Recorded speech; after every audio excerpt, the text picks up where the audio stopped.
Okay, we are live. Hello, everyone.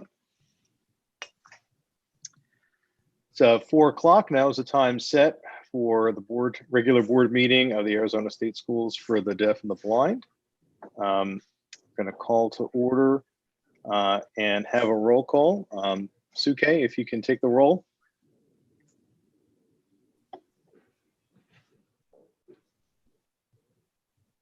PV Jantz. Present. Linda Bove. Present. Lynn Davison. Present. Brittany Buchanan. Present. David Nigro. Present. Dean Howard. Present. Aaron Wonders. Present. Mike Gordon. Present. And myself. All right, excellent, thank you. And we'll move on to section 1.02, information item, introduction of new board member. I guess first I want to thank Mike Manley for his service to the board. He's been on the board for a number of years, appointed first by Diane Douglas, originally served for several years with the board. Mike was a career educator. He was a principal. He was a SPED director. He really brought a deep understanding of school finance, of how school districts operate, of how the agency operates within the context of education delivery in the state. And that having those years and years of educational background really made our board better. And we certainly appreciate Mike's contribution to the board. So as I think some of you know, Superintendent Hoffman has appointed Aaron Wonders in his place. I'm sure Aaron has a similar background. So Aaron, if you could explain maybe some of your background, in education and in particular special education, that'd be great. Yeah, absolutely. Thank you very much, President Nigro. So my name is Aaron Wonders. Very excited to be with you all today and with you on the board. So my background has been in education policy, specifically at the legislature. I'm a native Arizonan, grew up in Flagstaff, went to high school there, graduated from the University of Arizona, and now live in Phoenix. So prior to my stint at the Department of Education, I worked at the House of Representatives, staffing the Education Committee, spent 7 sessions there doing that work, and then have been with the agency for the past 3. So really have spent a long time in the education policy world, working with statute, the legislature, and now the agency. I think really have a background on the policy side and school finance, as well as general operations and legislative language drafting, those kinds of things. So very much looking forward to being with you all, being a connection to the agency and being a resource.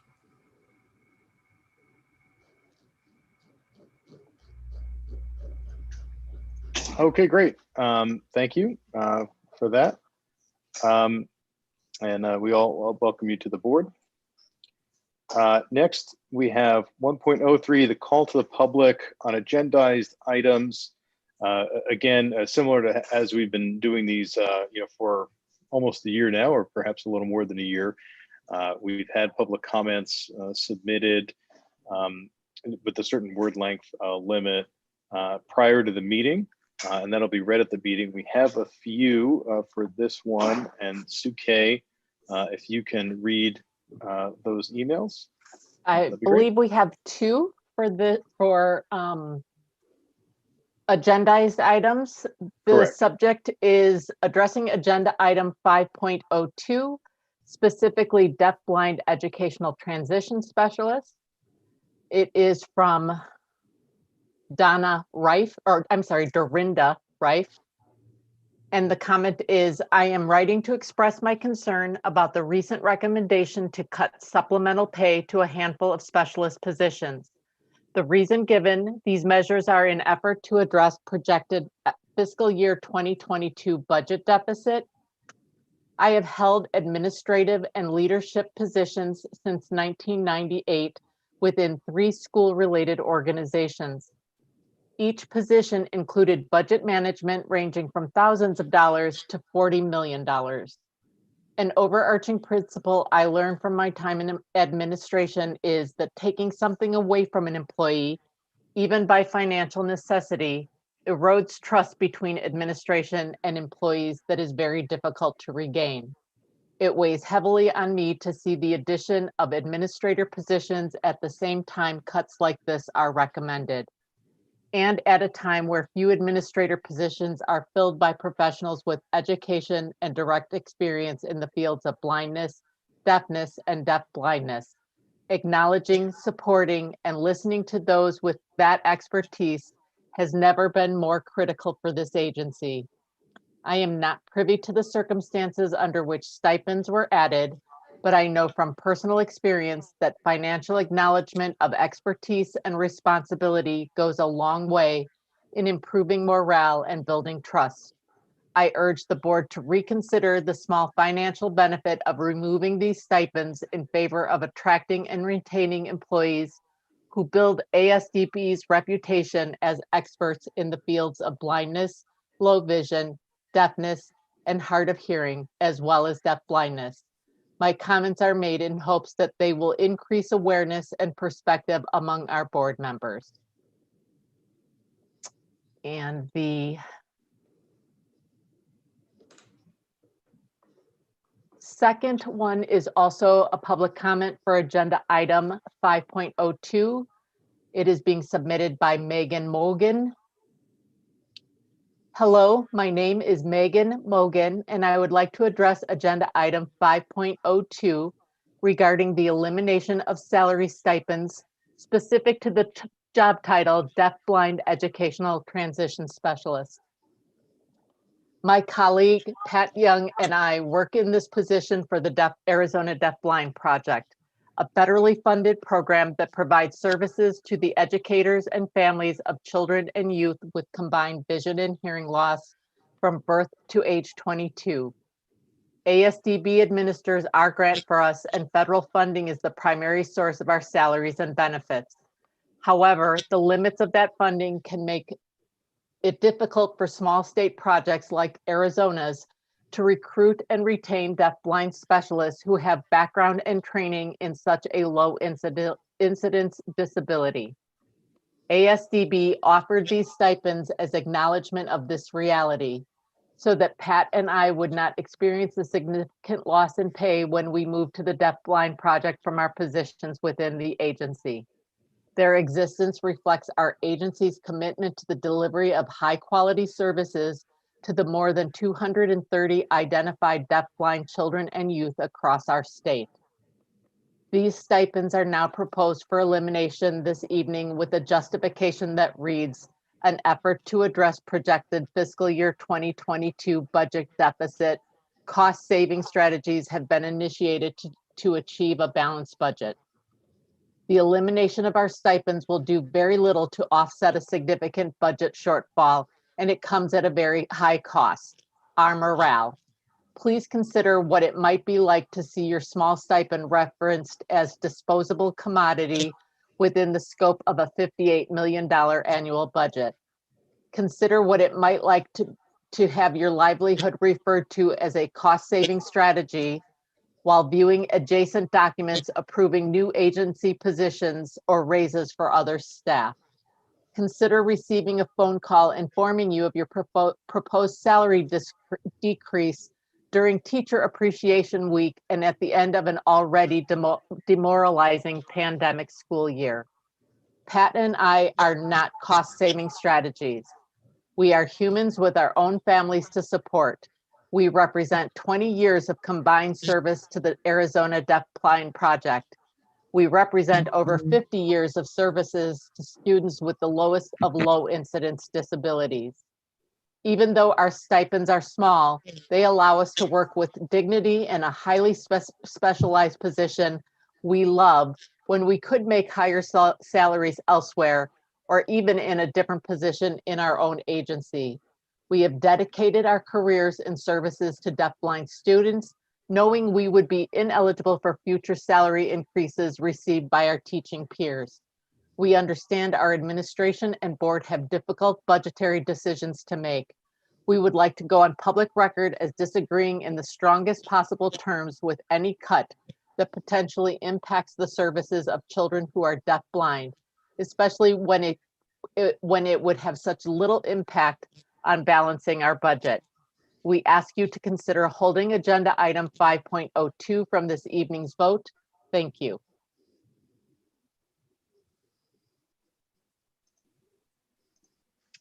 Thank you, Sue Kay. Next, we have item 1.04, information item, early learning program presentation. Dr. Rex.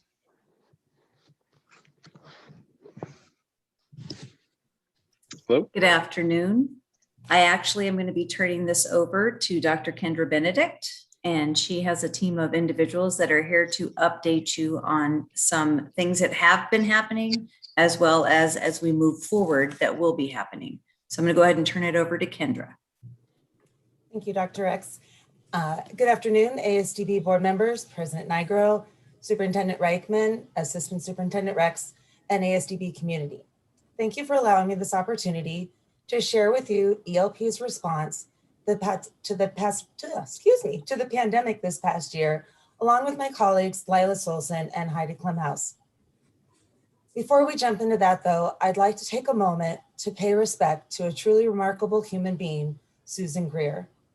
Susan worked for ASDB for over 30 years until she was forced into an early retirement after being diagnosed with ALS. She passed yesterday morning. I did not know Susan, so when wanting to pay respect to a pioneer of our field, I reached out to Barb Schrog, my predecessor. With her permission, I'd like to share the following. Back in the late 70s, Susan single-handedly served the Vision Birth to 3 statewide population for several years before other vision teachers and providers were hired. Susan developed and grew the visually impaired preschoolers program, VIP, that was initially housed in town on Blackledge Drive in Tucson before she and Barb moved CHIC, the Center for Hearing Impaired Children, and VIP preschool programs back to campus in 1996. Susan was passionate about her work with blind and visually impaired infants, toddlers, preschoolers, and their families. She was an expert in her field and knowledgeable about assessments, curricula, and pedagogy. She was a stickler about details and doing things right. She was a strong advocate for parents and was loved by the families she worked with. She mentored and trained endless new early intervention and preschool vision teachers. Susan made the world and our field a better place. Thank you for allowing me those few minutes to do that. I appreciate it. I'm going to move on now to our presentation. I'd like to introduce Lila Olson of Arizona EDI, Director of Arizona EDI. For those that are not familiar, the early hearing detection and intervention. That is a nationwide project, and every state has their own coordinator for that, and Lila's luckily is ours. And then Heidi, the Executive Director of Arizona Hands and Voices. The three of us had the privilege of presenting at the National EDI Conference a few months ago via Zoom, of course. And we'd like to share with you a bit about that presentation. So I'm going to turn it over to Lilas. Oh, you're on mute, Lilas. You would think a year into this that I would know how to unmute myself, but I did know Susan and I had the utmost respect and admiration for her. So thank you for that. I appreciate hearing about her. I have been with the newborn hearing screening program, with the EDI program, as we call it, for 26 years already, almost 27 years, where we've gone from not screening more than a handful of kids to screening all kids. Along the way, we've had partnerships with ASDB, the ELP program in its many different names and iterations over the years, with the parents, which are represented by the Arizona Hands and Voices, and the EAR Foundation, which is a nonprofit. Most recently, and what's most relevant to this particular project, is in about 2015, we received some funding from the Arizona Community Foundation to do a pilot project in early intervention. And that was ahead of its time, but so important to what Kendra's going to talk about next. That pilot was funded for a couple of years. We then kind of extended it with some federal grant money that I receive and that I'm the lead on. And then when COVID happened, we had a little bit of carryover money from the end of my federal grant that we used. We borrowed money from the EAR Foundation of Arizona because we were a little bit short. We had HRSA supplemental grants, that's our EDDI grant, and then the AmChip CARES grant. This is the COVID money that came out. We were able to apply for that. And between those multiple funding sources and our different resources and different strengths as organizations and agencies, we were able to really kind of pull together all of the stuff that has happened since then. And I'll turn it over to Kendra. Great, thank you, Lilas. So I'm just going to share a little bit about that pilot that she mentioned. Earlier, you heard me mention Barb Schrag, and she was critical in working with Lilas in that pilot. It was before my tenure here, but it was really that pilot that allowed us to move so quickly last spring as everyone was scrambling to figure out how to educate children in preschool, kindergarten, up through their senior year in high school. We had families with babies who had just been identified as deaf or hard of hearing or blind or visually impaired. And we needed to find a way to reach these families all over the state. We serve around 600 families or so in that population, and some in very remote areas. So we were very fortunate to have not only that pilot to have learned from and people that have been trained in the provision of telehealth, because it is different than in-person services. We also had new practitioners to our program that had come from university programs that had specific training in teleintervention, we call it, in the birth to 3 population. So just very grateful that we had that experience, or we would not have been able to move as quickly as we did. I'll share just on a side note real quickly that I'm not sure if everyone's aware, but it's been 14 months or so since the pandemic hit and everything shut down. And while the rest of the world has started to open, we are just now for the first time being allowed to enter into homes again, and on a very limited basis. So our birth to 3 providers have really, I just want to commend them for everything they've done over the course of the last year and continuing to hang in there and get everything they can to families. So back to last spring, we really had to figure out how to provide services to families in unconventional ways. AZIP, the Arizona Early Intervention Program, is the Part C provider under IDEA for early intervention, and we have to follow by their policies and procedures. And there was no hold in the provision of services. We had to, of course, continue to figure out a way to reach families. And one of those ways was thank goodness, with Lilas and Heidi and their folks, we were able to provide tablets, data plans, distribute equipment statewide, provide technical assistance, personnel coaching and training. With that technical assistance that Heidi's group provided, that freed our teachers up to do what they do with families. And we're just so grateful for that. We had purchased about 109 tablets, 70 with SIM cards to provide internet access. Lilas's group used furloughed EAR Foundation staff, parents, and ELP staff to distribute. We accelerated training. We created, along with Jennifer Hensley's group with the deaf program, some incredibly professional videos that were used to train staff in the delivery of these services, along with the deaf mentors as well, so that we did not leave families alone out there during this last year. All right, I'm going to turn it over to Heidi now.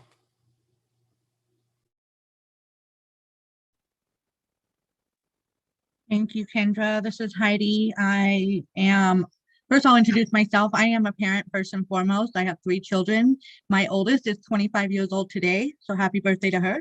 And then I have an 11-year-old and a soon-to-be 8-year-old. My 8-year-old is hard of hearing as well as myself. And I am the executive director for Arizona Hands and Voices, as well as the program coordinator for the Guide by Your Side program that we provide parent guides and deaf and hard of hearing adult guides to families.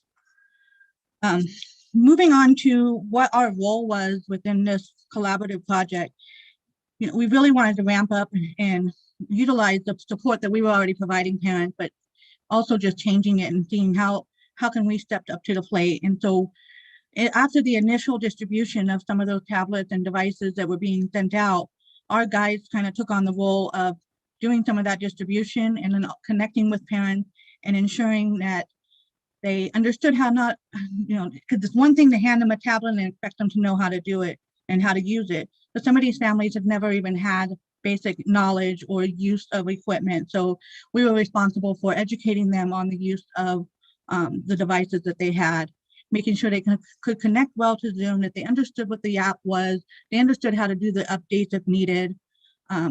So we did provided ongoing support. Every about 4 to 6 weeks, we were reaching out and touching base with families, just checking in, ensuring that they were still utilizing the devices and knowing that they could use that not just for their visits with their early learning program providers, but also to use that with our program as well and any other resources and any telemedicine visits as well. So they were able to connect to some of our online events that we were putting on and just really making sure that they were getting the full use of it and ensuring that they had access to resources, information, education from all agencies involved. Lilas?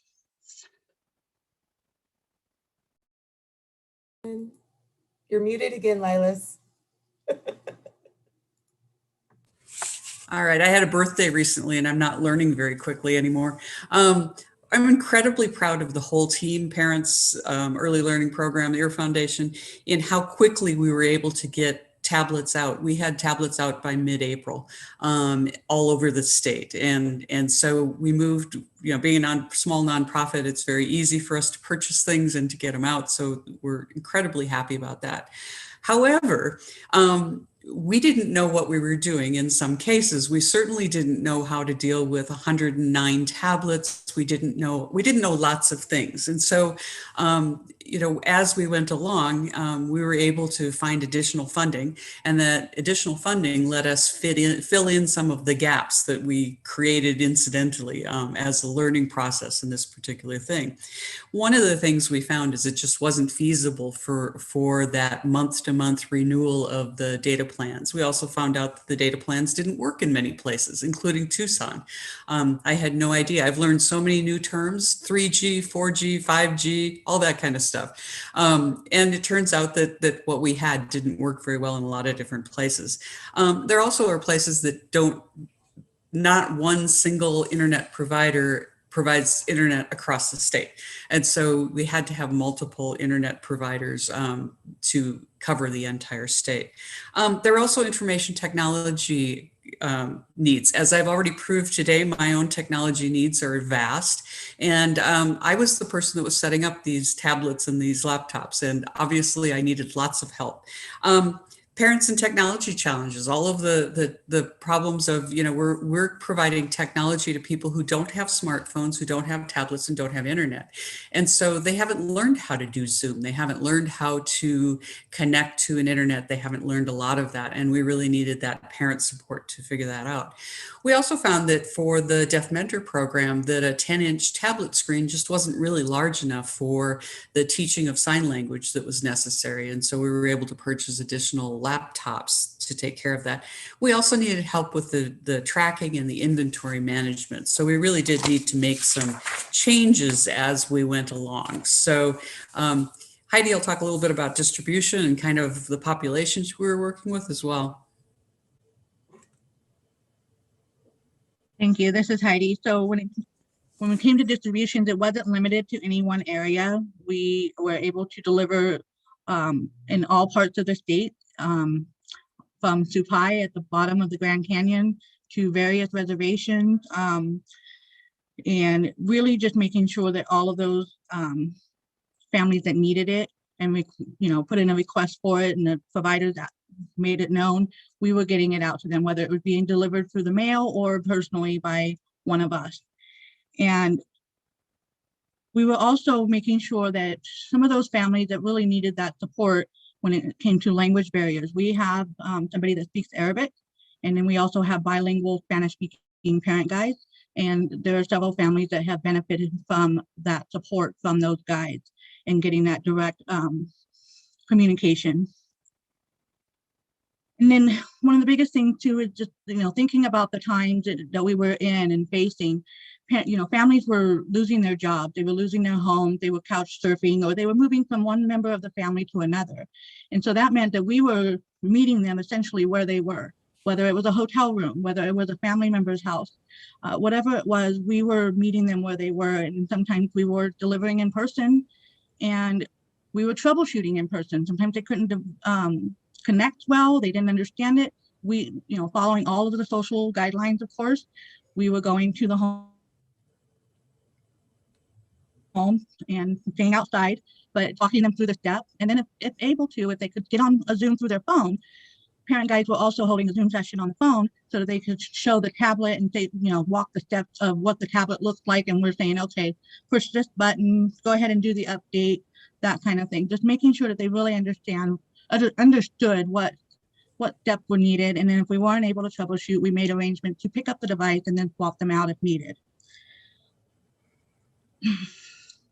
And then Linus? Yes. So when the CARES grant, when the federal money started coming out, there was Health and Human Services made some money available, and because we had a federal grant already, we became eligible for that, and so we were able to apply for about a $72,000 grant to really beef up all of the different services that we were provided. At that point, we were able to buy laptops with much larger screens.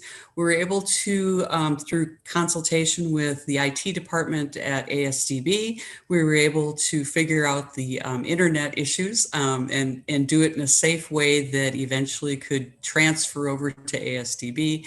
So we purchased 45 of what they call the Khajiit hotspots that are very locked down hotspots, and that's what the rest of your agency is using for school kids.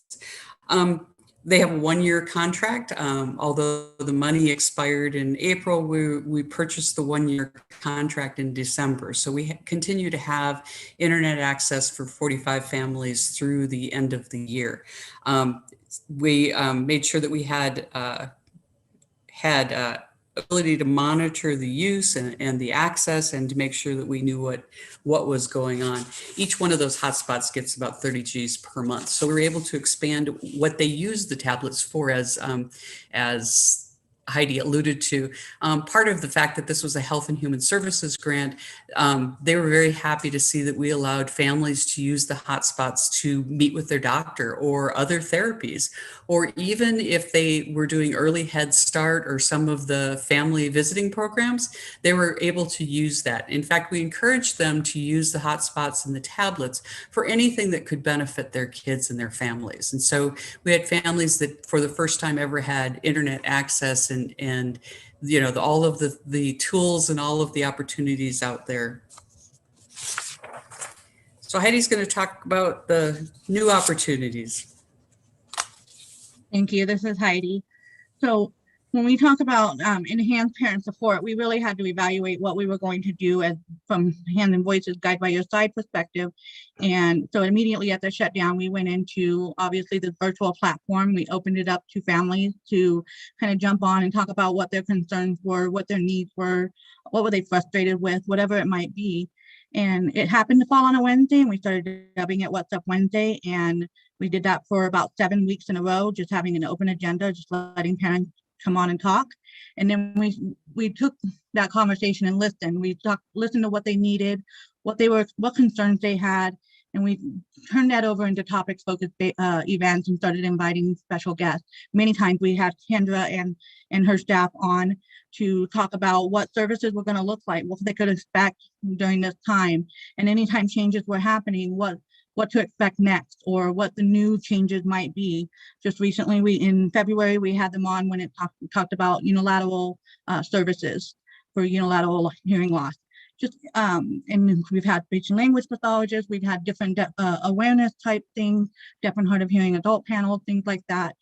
And the biggest thing is we provided a family camp back in February where we had 28 families that participated, and 3 of those families were tablet receivers. So we had families from Cells, and I'm blanking on the other reservation, I apologize, but we had 2 families from 2 different reservations, and families that normally wouldn't even get in-person services just because we don't have guides in that area. So this has been a really great eye-opener for what we can do virtually. And like Lila said, it's just really meeting the family where they are and letting them use these devices for not only parent support, not only early learning program, but their doctor's appointments, their visits, their teleaudiology, home visiting programs, any of those resources and services that they needed. And now going into the last section, talk about some of the funding that just to give you guys an idea of the funding that actually went into this over the last year or 14 months, as Kendra pointed out. The initial investment carryover was, as Lila's mentioned, from the previous HRSA grant, was about $20,000 for the initial investment to purchase the tablets and start that. And then there was a $10,000 supplemental piece of the first year, which just ended this past April, that was also put into this collaborative project. And as we've mentioned many times, the AMCHIP funding, which was approximately $77,000. And then moving forward, for Guide by Your Side, for our organization, we don't plan on stopping our services, and we will continue, even though the funding has ran out and we're not purchasing any new equipment, we are continuing to support those families, and we will continue to reach out to them and check in on them, make sure that they're still utilizing the devices, they're still connecting. And then, until we make the full transition to back in person, with not knowing what that looks like, if it's a hybrid mode, that kind of thing, but we'll still provide those online opportunities for families, and our support won't end. And we have additional funding that continues to support Guide by Your Side from the HRSA grant, and the existing equipment is still out there. So as it's still usable, we will continue. If somebody transitions out, and if it's still a good device, we'll get it back out to a new family. And so those things will continue to happen, and we'll continue to provide the support and be a support not only to families, but to ASDB ELP providers, and joining with them and servicing and supporting the families. Thank you. So Heidi, I just wanted to add one more thing. As you can imagine, giving a tablet to a 2 or 3 year old, our equipment doesn't last very long. So we say as long as the equipment's still working, it doesn't have cracked screens, it hasn't been stepped on and all of that. But we currently have about 115 tablets out there and 15 laptops, as along with the 45 hotspots. Right. Thank you both very much. I so appreciate our collaboration and everything you do for us. President Nigro, I will turn it back to you. And again, I want to express my gratitude for allowing us to speak today and share with you all the great things that ELP is doing. So thank you. Thank you very much. And thank you for that presentation. Did any of the board members have any questions?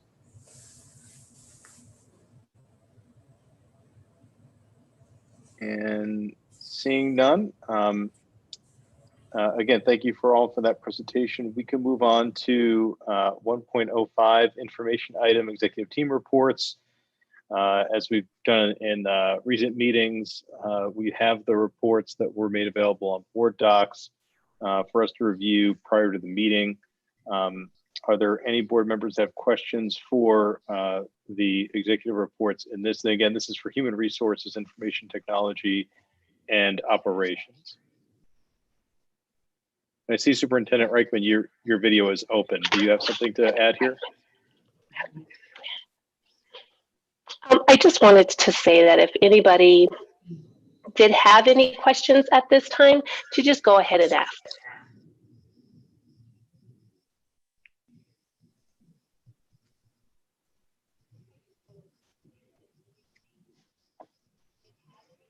Okay, I don't see any board members asking questions for this item, so we can move on. Again, thank you to those who prepared those reports.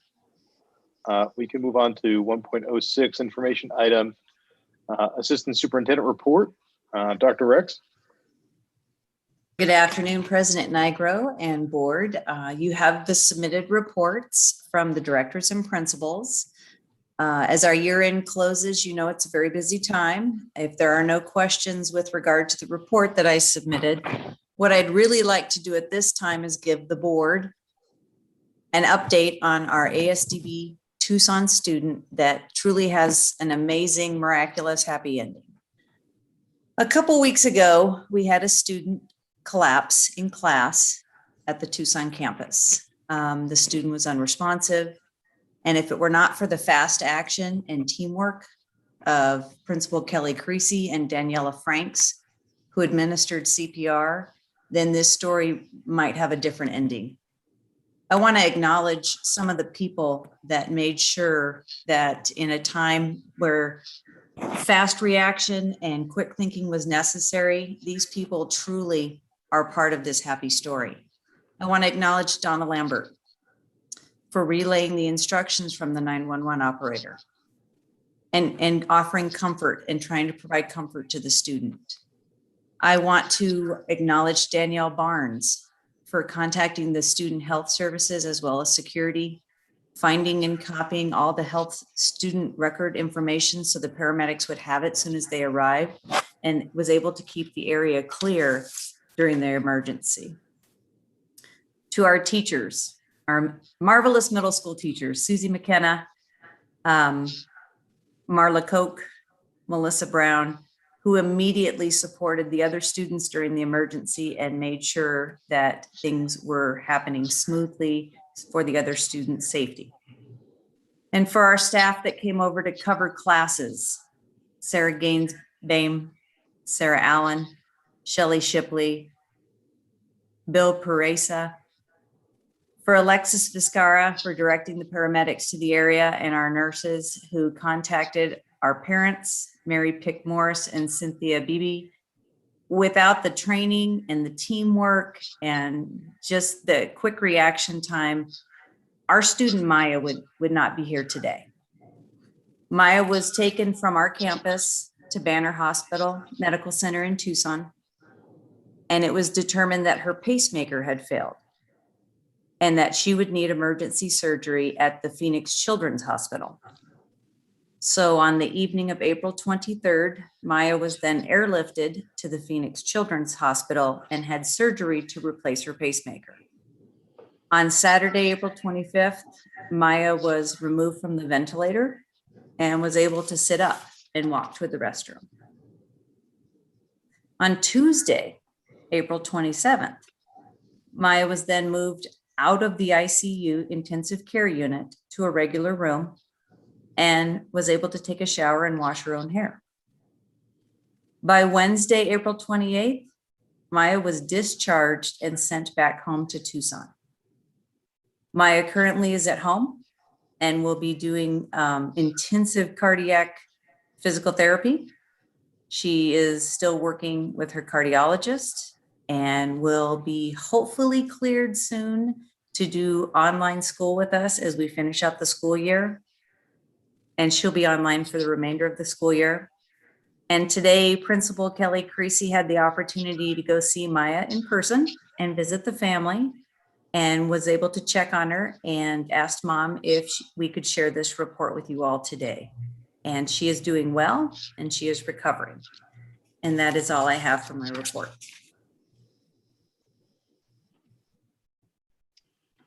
Thank you. That is some excellent work there on behalf of the staff to keep that student safe. We certainly I would give you guys a standing ovation if we weren't on Zoom. But really, that was just excellent work, and I'm really happy that the staff was able to work together and ensure the safety of this of that student. Do any of the board members have any questions for Dr. Rex, either for the report that she gave orally or any of the written documentation that was provided in board docs?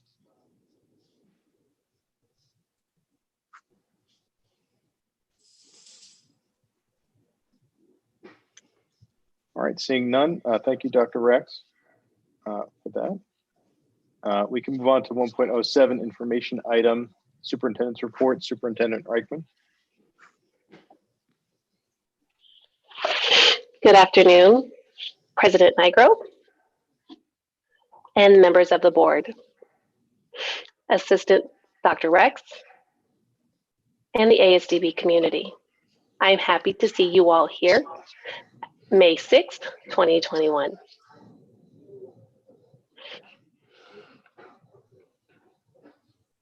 I do want to highlight several different topics. First, I'd like to acknowledge our new board member, Erin Wonders. Welcome, Erin, to our board. We are very happy to have you here. Second thing I would like to acknowledge are all our teachers, professional staff who have helped to save the life of our student Maya. That's a truly wonderful relief that she is home and she's safe.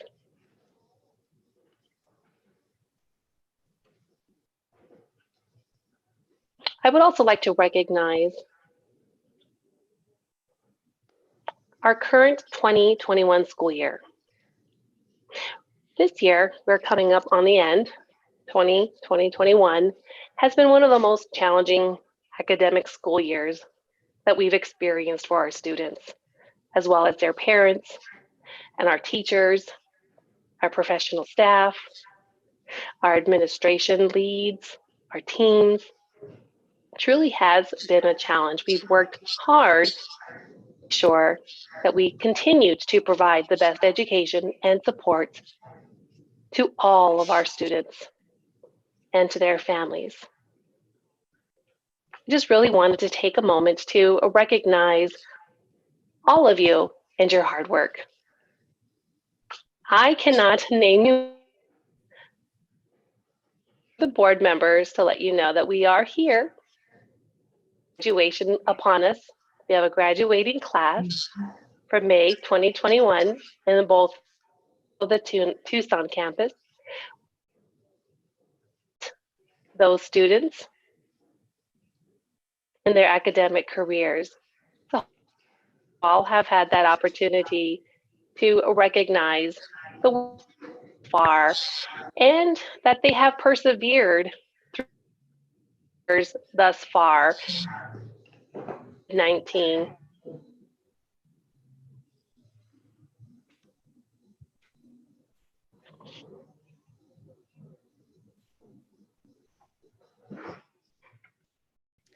I also would like to make 2 points.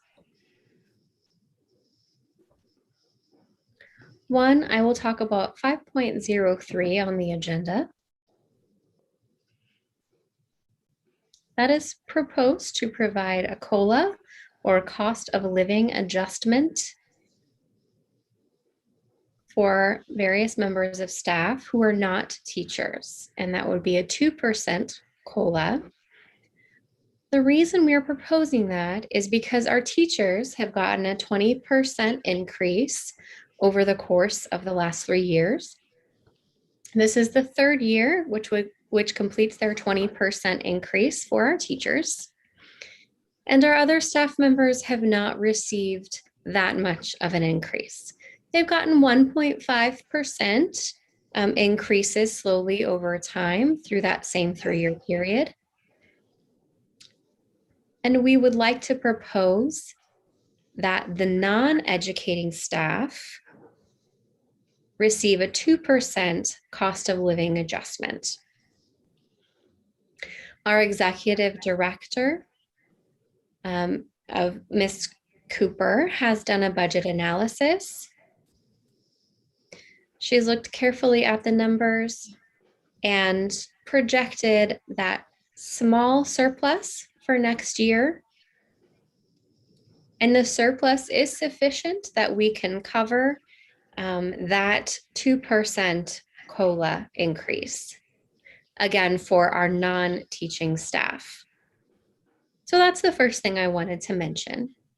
The second thing is regarding 5.02. As the board members have heard from our staff this afternoon, and as well as from emails that you've received, we have proposed to eliminate the supplemental pay, including stipends and additional duty pay. That proposal would impact about 30 staff members. The reason we are making that proposal to the board is because over the last year, we have been analyzing our payment system. We've analyzed all of the staff's payment system to try to better understand how we're providing salaries and supplemental income across the agency. And we have learned that our system is rather complicated. It has multiple layers, and it is not standardized across the agency, and it is not equitable across the agency at all.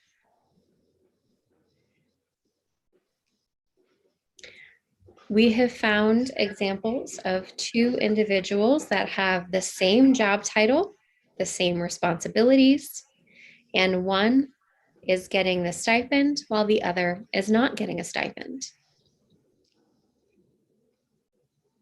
And we are not able to explain why there is a difference. There are several examples of that happening in the agency, and we have spent time to try and figure out how we can create a more standardized system, a more equitable system in terms of providing pay to our staff. The deaf-blind transition specialists, the vocational specialists, indeed, you are correct. They have very specialized and unique skill sets. Their skill sets contribute greatly to our students, and they are able to provide support in a way that other professional staff are not able to provide. And I do want to recognize that skill set. The question on the table here is, how can we improve our system of pay?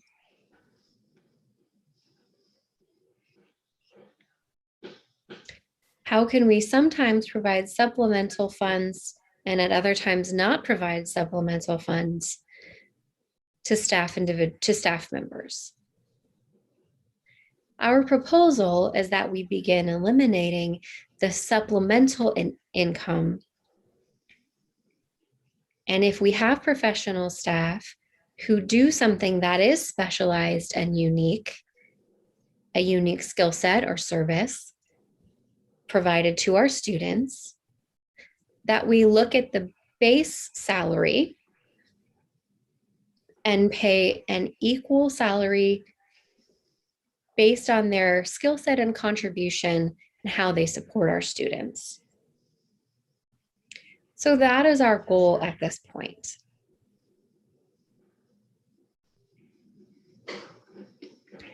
Have we effectively communicated that with our staff? Obviously, we have not.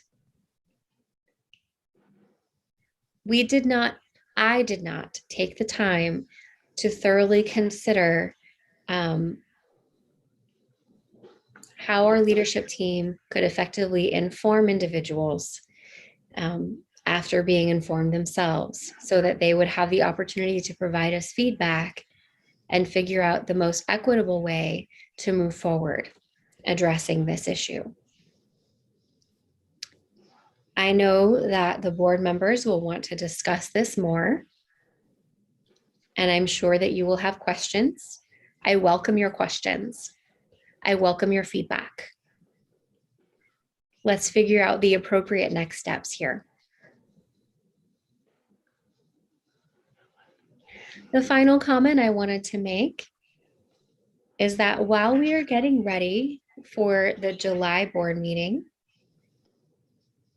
we have asked you all to look at the decision to go to Sedona for that board meeting. We want you to consider your commitment for that meeting, and we will have a discussion about that later on. The final thing that I wanted to say is that the July agenda will look a little bit different. The agenda in July will follow the strategic plan and those 4 pillars, as well as the priorities in each pillar that we've identified for the strategic plan. So when you see that July board agenda, be ready to see things formatted a bit differently.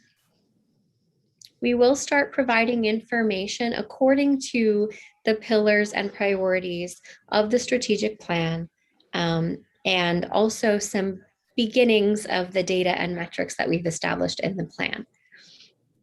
And that concludes my report. I'm happy to answer any questions you may have.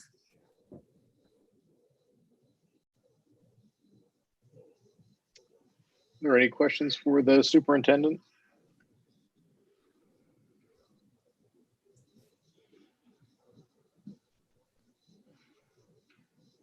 Suke? I do have a question.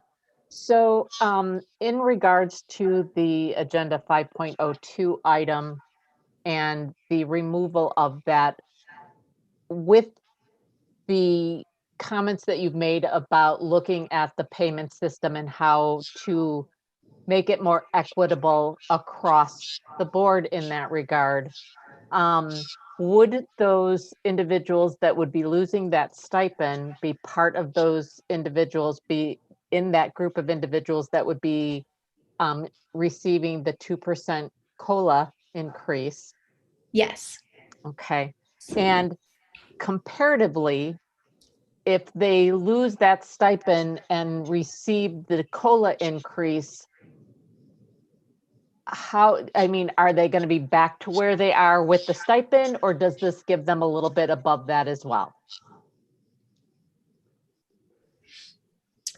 Without looking at the math, I can't say for sure, but I think it about evens out.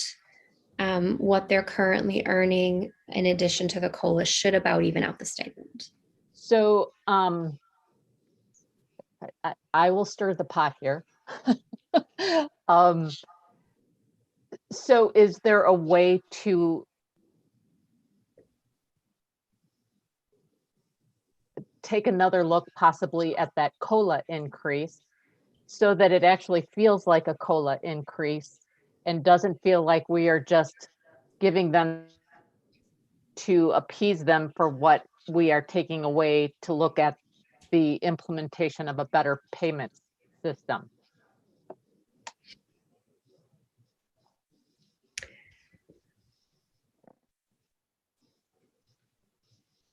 We can go back and review those specific positions that will be impacted with this decision.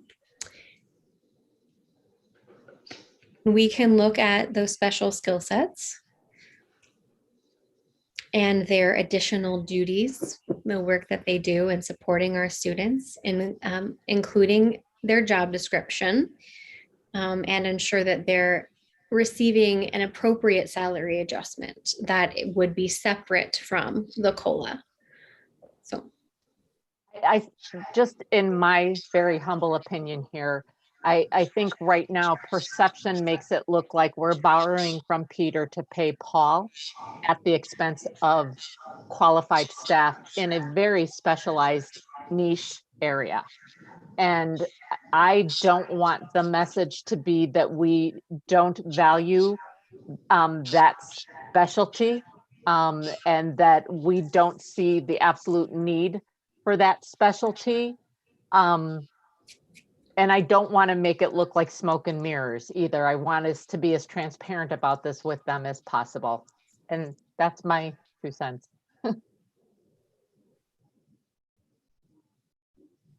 And Superintendent Reichman, just to follow on what you just mentioned, when we're going back to look at some of these classifications and looking at the job description and looking at the people who perform those functions, what it sounds like you're saying is we're going to look at the pay grades, and those individuals, while they may lose a stipend, their pay grades or steps may change some based on that analysis. Is that right? It is a possibility. Mm-hmm. Each pay grade has a range. And so it may be that we stay within that. It may be that the pay grade itself increases. But if not, then we need to take another look at those additional duties and the purpose of that increased payment in terms of the functions they perform for our students, or that stipend and the purpose for which they earn that stipend. That may be something that we need to add to the job description, or it may not be, but we would need to analyze each position. Okay. In order to, and it would have to be on a case-by-case basis per job description. Sure, but that second part hasn't been done yet. So what we have on our agenda today in 5.02 is to eliminate the stipends, but that other assessment hasn't yet been done yet.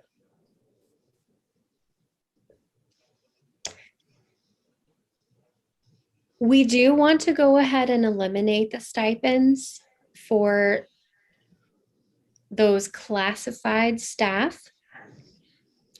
That is our proposal today to the board. We would like to eliminate the stipends for the classified staff. And again, we would also like to increase the duty pay. Excuse me, eliminate the increase. Interpreter made a mistake. We would like to eliminate the increased duty pay. Okay.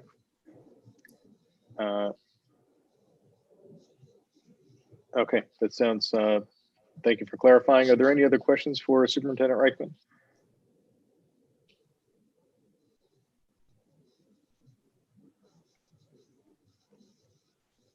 All right, seeing none. Thank you, Superintendent Reichman, for your report. We will move on to section 2.01, action item, approval of consent agenda consistent with board policy to include items 3.02, 5.01, 5.02, 5.03, and 7.06. I will open discussion to this, although I will express my intent I would like it to pull 5.02 from the consent agenda. Is there any other discussion on this?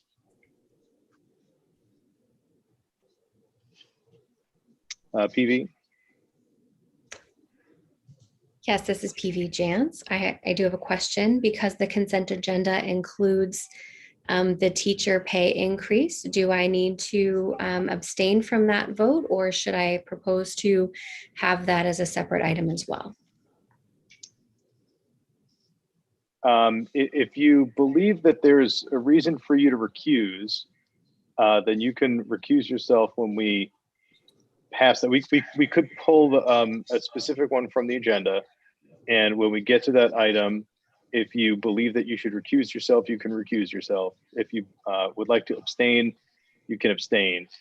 Recusals, and again, this is probably a good refresher for the board. Recusals are when there's a perceived or you believe that there may be a conflict of interest. We have a conflict of interest policy that I hope everyone has reviewed, but typically when there is a conflict of interest or you believe there likely would be, you can recuse yourself.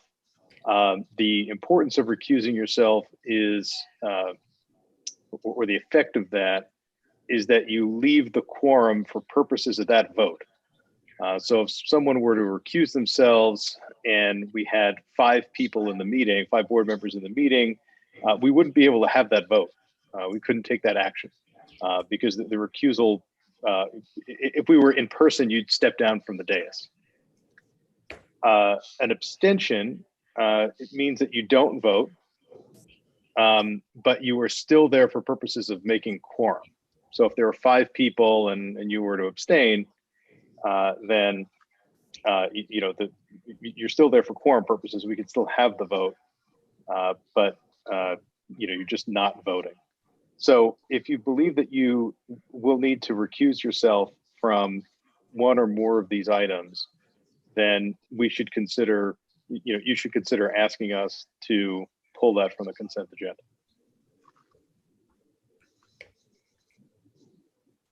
Yes, I would like to make a motion that we agenda number 5.03.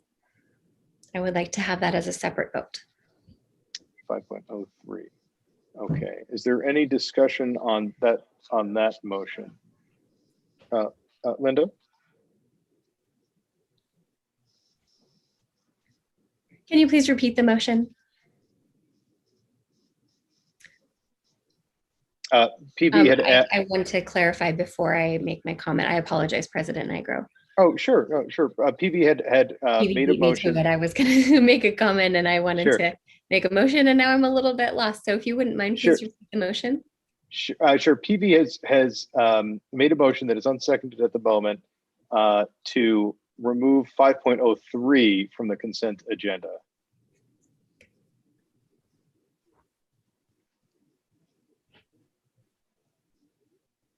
.03, correct? Not 5.02? He said 5.03.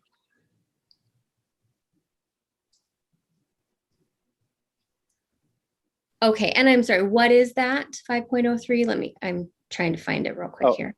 Sure. 5.03 is the proposed salary increases.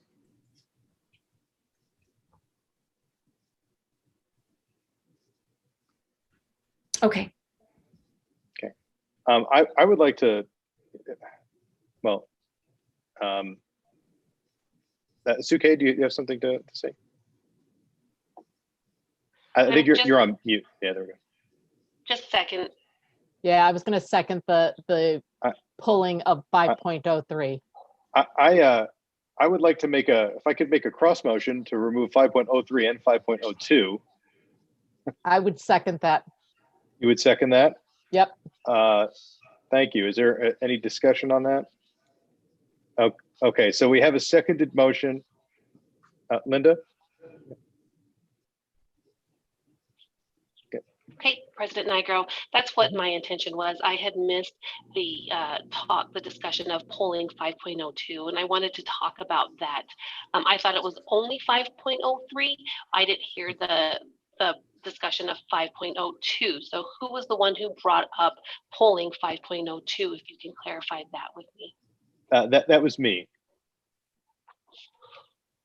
I made a cross motion to add 5.02 to that. Okay, great. Thank you. So and that was seconded by Suke. If there's any discussion on removing other items, let us know. If not, we'll take a vote on removing 5.02 and 5.03. Lynn, would you like that? No, just waiting for for the okay. vote. Okay, great. All in favor of the motion to remove 5.02 and 5.03 from the consent agenda, please, again, via Zoom, you can hold up your hand, you can give a thumbs up. We'll take a count. And I believe that that's unanimous. I don't see Dean. I see Dean. There you go. All right, so we're all opposed? None. Okay, so now if what's left, what we would need is a motion to approve items, what's remaining on the consent agenda: 3.02, 5.01, and 7.06. So I move that we approve the consent agenda items remaining minus 5.02 and 5.03. Right. Okay. And Lynn seconds. Second. Lynn seconds. Okay, all in favor? All right. PV and all opposed?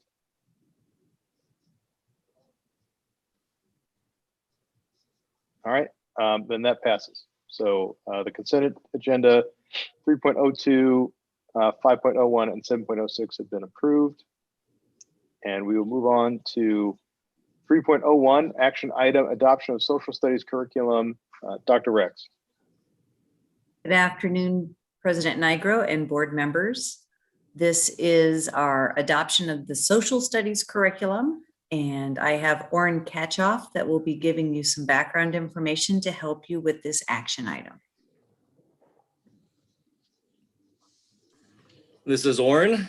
Good evening, board president, superintendent, and board members. If you recall, about 3 years ago, 4 years ago, when our day schools were deemed to be in school improvement, each principal did pull a group of people together, their improvement committees. We looked over assessments and assessment data, and then we brought teams of people together, including the teachers in the day schools, and asked them what were some of the biggest barriers to instruction.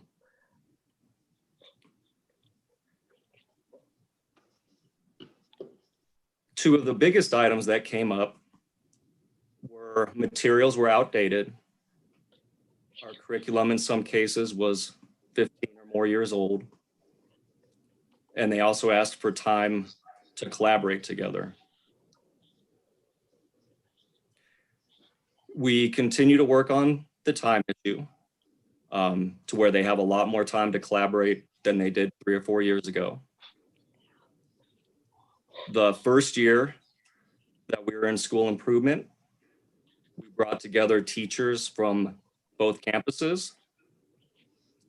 They looked over the English language arts curricula that was out there and made a decision as to which ones they wanted. We presented it to the board and the board approved it.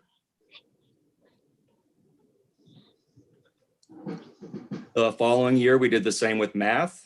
We brought educators from both campuses together. They looked at all the curriculum that was out there. They made their suggestions. We brought it to the board for approval and the board approved it.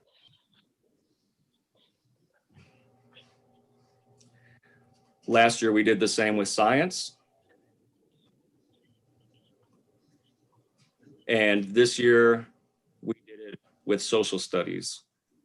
There were approximately 8 educators representing both campuses that were on the committee.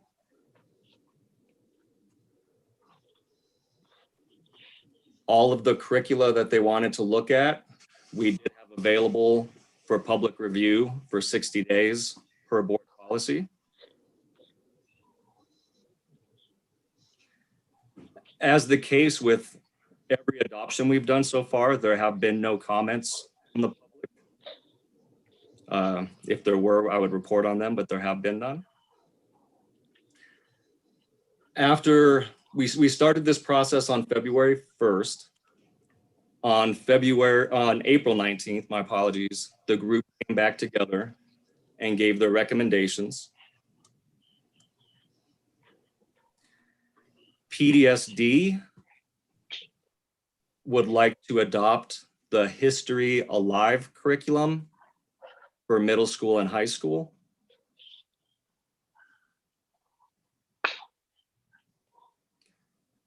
The Tucson campus would like to adopt SAVVAS, S-A-V-V-A-S, formerly known as Pearson, for middle school and high school.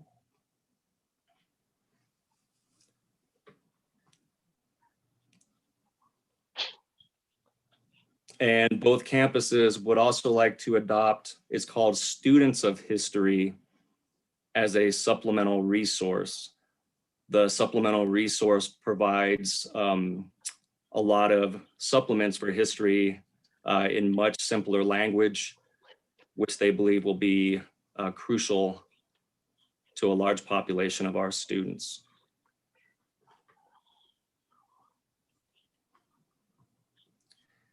At both campuses, the elementary schools did not want to adopt a social studies curriculum. The ELA curriculum that they adopted was that 3 years ago, has quite a bit of social studies within that. And they feel at this point that that's good enough.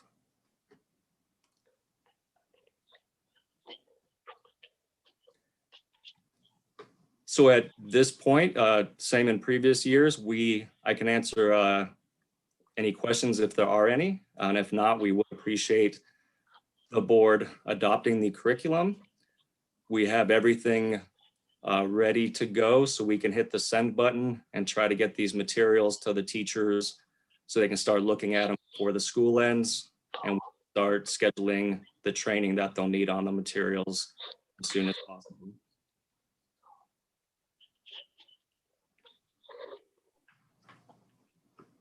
Okay, thank you. Do we have any questions for Oren or on any of these curricula that have been discussed?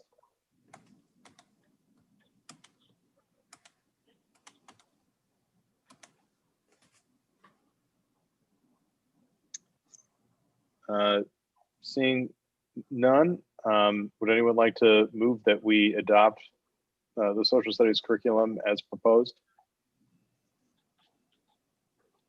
I move that we adopt the social studies curriculum as proposed. Thank you, Lynn. Is there a second? It's okay. Okay. All in favor? Okay, looks like there. All opposed? And it looks like no one is opposed. Excellent, thank you. So that will pass. Next up, we have 3.03 action item approval of new district agreements. Dr. Rex. Yes, we have a request from the board that whenever we bring on new stakeholders from school districts to join our ASDB team, that we let the board do that formal adoption. It lets the board see who is coming and joining us. So action item is for the approval of the Hopi Junior Senior High School joining our ASDB in Region 1. And it is an action item.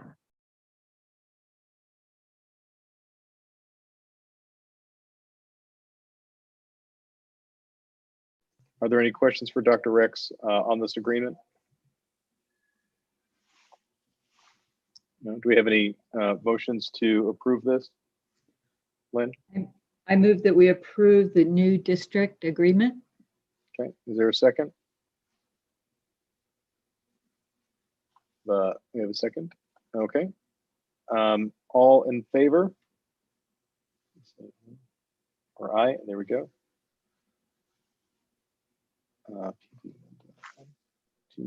All opposed? Okay, great. That motion passes. And we can go on to 4.01 information item finance report, Shayna Cooper. Shayna Cooper, Executive Director of Business Services. Good afternoon, Board President Nigro, Superintendent Reichman, Assistant Superintendent Rex, members of the board and the ASDB community. Our most recent Finance Committee meeting was held last Thursday on April 29th with Board Member Gordon and our Assistant Controller, Gillian Wetstein. In summary, we reviewed in detail and discussed the March 31, 2020 and 2020 budget to actual comparison reports, the available cash balance, student enrollment, student teacher ratios, and filled full-time equivalents, along with our grant revenue and expenditure reports with the third quarter basic financial statements. Provided to each of you is the same financial data that was provided to the Finance Committee, but just in a more condensed, summarized version. And before I discuss the financial data, as a part of our budget development process, the leadership team has continued to identify cost-saving strategies while at the same time ensuring we continue providing a strong education to our students and not putting the students and staff at a disadvantage. Unfortunately, some of these strategies have included looking at payroll, which includes evaluating staffing and the various payment mechanisms, since those expenditures amount to over 80 to 85% of our agency's budget.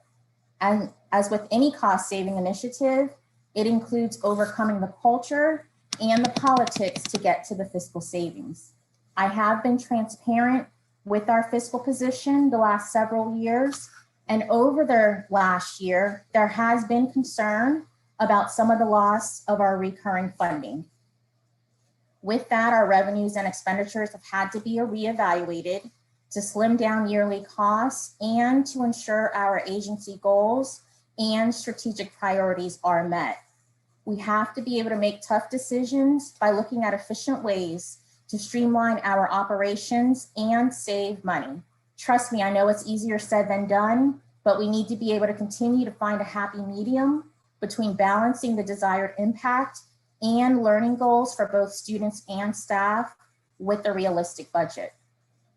As it relates to our financial data, as you can see on page 1, for enrollment, as of April 1st, 2021, we have had 2,210 students, as opposed to April 1st of 2020, there were 2,186 students, so a decrease of about 76 from this year to last year. You'll also see that since March 2021 enrollment, our enrollment has increased by 29 students from the 2181 to 2210. On page 2, you'll see that as of April 1st, we had a little less than 543 filled FTEs and 804 staff members. There were approximately 67 vacancies actively being recruited for, which include our teachers, instructional and residential service assistants, interpreters, bus drivers, and other various positions. Page 3 begins the financial summary where we compare the data from March 31st, 2021 compared to March 31st, 2020. The budget 2021 collected revenues of $22 million was $2 million higher compared to last year's of $24 million, primarily from the decline in our federal and state grants, Medicaid revenues, rental, as well as gifts and the donations that we have received. Our total obligated expenditures are 1.1 million higher when compared to the last year's amount of 42.4. This year, the amount is 43.5. Most of that increase is due to the equipment, and that's because most of the vehicles purchased for the agency fleet replacement relates to the $1 million allocation we received from the governor's office. And there also has been an expenditure decrease of about $240,000, mostly to the decrease in travel because of the COVID pandemic and the travel moratorium. Page 6 shows you some of the same budget to actual expenditure information, but just in a different format, looking at the remaining balance, looking at things by object class, by object fund, and by program. And then on to page 9, the report actually shows you our March 31st expenditures, where we have spent our day-to-day functions or activities. You'll notice for the month, we spent 67% of our expenditures providing instruction and student support, and 11% in agency administration. The remaining 22% of our expenditures are in the area of facilities, transportation, food services, as well as our deaf, and blind program statewide services. On page 10, you'll see our budget to status report showing a current deficit of 1.3 million when you compare the actual revenues of 39.2 million to the actual expenditures of 40.5 million. Again, I say the same thing for the last several months, but this is of not any particular concern since we do have a month-long delay of when we receive our voucher revenues, when we receive reimbursement for our expenditures incurred for the instructional site-based campuses, our preschool program, as well as our itinerant cooperatives. We're also still waiting on reimbursement from expenditures incurred on several of our federal grants. And as a reminder, we do not receive our appropriated funds from the state up front. That's received on a quarterly basis. Also included in the month's board report are the third quarter basic financial statements as of March 31st, 2021 and 2020, which begins on page 11. And as a reminder, these basic financial statements show our balance sheet, income statement, and statement of cash flows for the fiscal year, not the budget year. And in summary, based on a review of the financial data, there are no immediate material concerns based on what is known for the remainder of the budget fiscal year. And it does appear as if we will end this year with a surplus similar to last year. If there are no questions on any of the information presented, that concludes my report for the fiscal data from business services. Thank you. Thank you so much. Are there any questions for Ms. Cooper?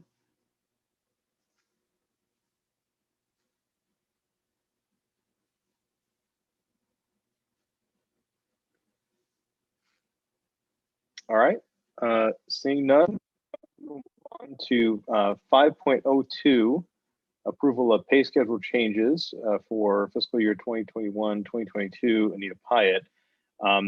So we're in that now. I want to take a moment, and we're almost at 90 minutes. So, and I think if we don't let this go, we'll go over 90 minutes. So I'd like to take a break for the interpreters. We'll take a 10-minute break. We'll come back at 5:32 and resume then on 5.02. All right, thank you.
Okay, everyone, it's 5:32.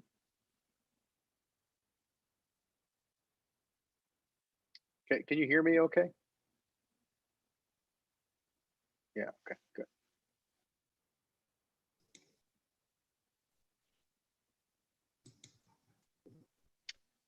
Okay, everyone, thank you. We are back from break. We are at 5.02, approval of pay schedule changes for fiscal year 2021-2022. Anita Pyatt. This is one that we pulled from the consent agenda for discussion. Are there board members that would like to discuss this, or Superintendent Reichman, you have your video open. Would you like to say any comments in addition to what you may have said already in the superintendent's report? No, I have no additional comments. I'm Okay. just open for any board feedback at this point. Okay. Are there board members who'd like to take discussion on this or ask the superintendent questions?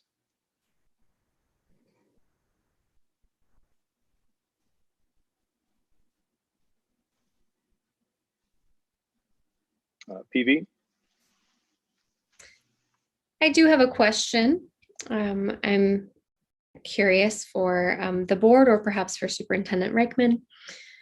With additional discussion and consideration with 5.02, I'm wondering what the best procedure or course of action would be if we need more time to review data and the analysis we discussed and perhaps bring this back at the next board meeting, or if with some guidance we should make a decision at this point. So I'm wondering how the board is feeling about this.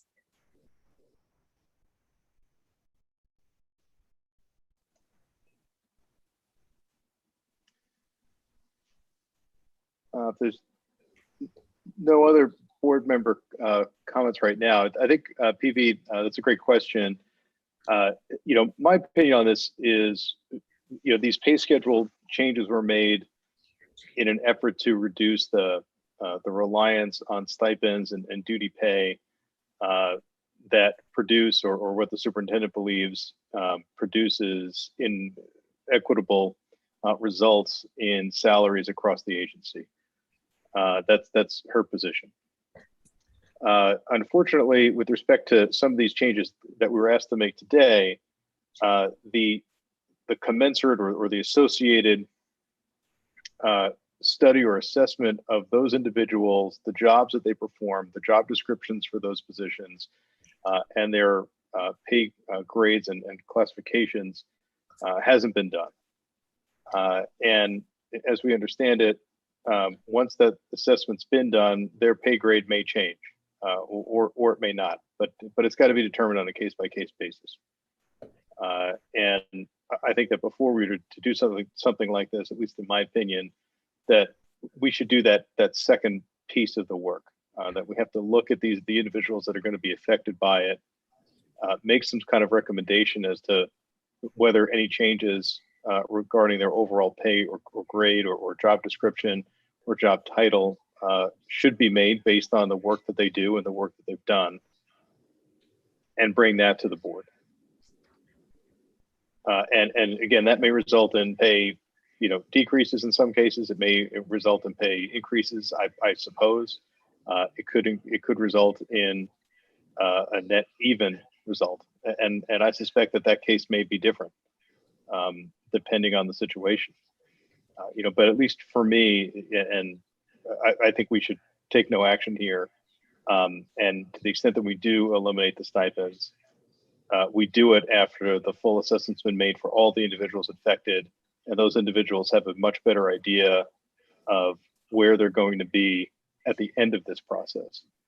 It's again, the board can think about the roles that the stipends play as a kind of an overlay to allow for extra pay for certain scenarios, but I could see Superintendent Reichman's position that they may lead to an inequitable result at some point. So, that overall motivation, may be good, but we really need to do a better job of making sure we know the effects and who it's going to affect and how it's going to affect them, and communicate that and to them effectively before we take action. So, my position is let's do that work take no action now, and have the administration come back to us with a complete, package of changes, with respect to these individuals that were being affected. And it looks like around 30 individuals will be affected by this. So I see a few people, if we can go maybe Lynn first, and then we can go to Sue K and Linda and Mike. I agree, David. Linda said, I was actually here first. Oh, you were there first? Superintendent Niagro, or President Niagro, I apologize. I popped up first, and I would like to be recognized first. Oh, okay. I didn't notice that. So go ahead, Linda. Okay. Yeah, I did try to get some attention, but without interrupting your discussion. But I would like to add some input from my end as well. Regardless of who is hearing or deaf, I would appreciate that you recognize the board member who comes on first. And I am speaking in front of the board to just recognize the fact that when I've popped up a couple of times now, I was not recognized equitably with other board members. So I'd like to put that on record. And I hope that I do understand your opinion, President Niagro. And I agree with most of what you just said. I too would like to know more about what those changes will be and how they will impact staff before we make a vote on eliminating the stipend. One of the things that concerns me is some of our staff or our teachers may lose motivation to stay. We may lose some of our retention if we're not acknowledging and compensating them for their expertise. So I would like to have some further information, like President Niagro said, about how this is going to impact staff, and hold this vote until a later meeting. And Superintendent Reichman, how much time do you think you need? Would we be able to have this at the next board meeting? That would be my next question for you, Superintendent Reichman. Mrs. Superintendent Reichman, I believe we can have that information ready at the next board meeting in July, on July 22nd. We're not talking about very many staff. The proposal regarding the stipend and the additional duty pay is maybe 30 staff members altogether. So we can take a look at each one of those individuals and then come back to the board with more information and a more detailed proposal. So again, the goal here is to standardize and create a more equitable pay system. And we want to stop the individualized situations where people are going around the system and getting additional pay. When it's determined that the salary itself is not sufficient. What we would like to do is set a salary that in and of itself is fair and is equivalent to that individual's responsibilities and expertise that they're offering to the students and to the agency. So that's the goal of this proposal. So the question then is how we're able to do that most effectively. That's the question that internally ASDB has been running with and trying to figure out exactly how can we do that? How can we address this differentiated pay and these supplemental pay systems that we have that seem to really be individualized and really on a case-by-case basis. We need to become more standardized and consistent and more equitable. Linda's saying thank you. Okay, Lynn, I think you were next. Well, I'll get a turn, I'm sure. I agree. I think we really need to look at how it's going to affect individuals. And I'd like to see, I know that there are inequalities even between the campuses, what's happening on Tucson is not happening at Phoenix, is not happening in the co-op. So I would really like to see us standardize that and make sure, at the same time, making sure everyone is treated fairly. Suke, take it away. I would support pretty much everything that is being said at this point. And I just would like to reiterate that for those people receiving extra duty pay and stipend pay, we are not looking at the cost of living increase as a way of just replacing that we're making sure their cost of living increase is equitable based on the pay that they are currently getting.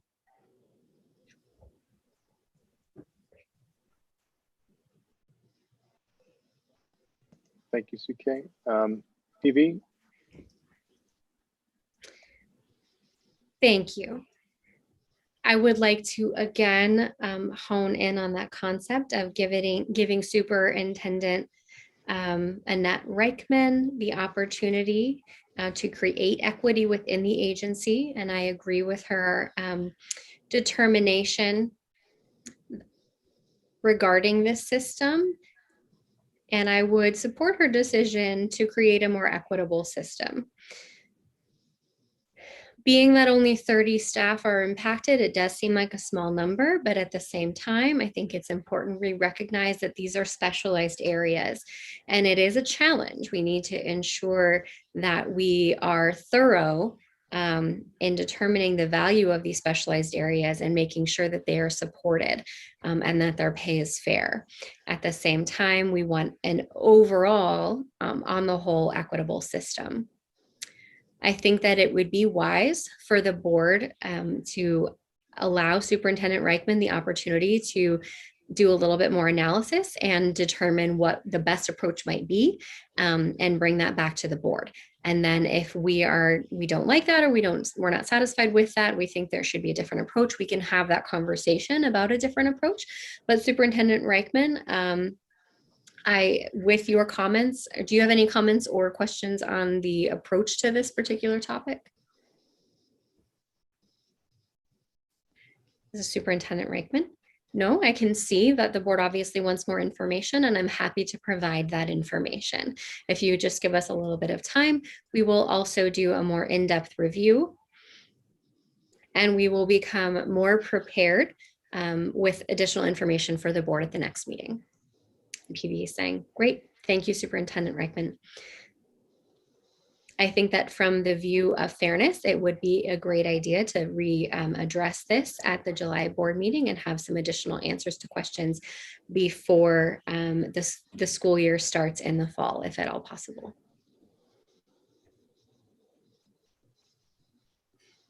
Okay, Mike?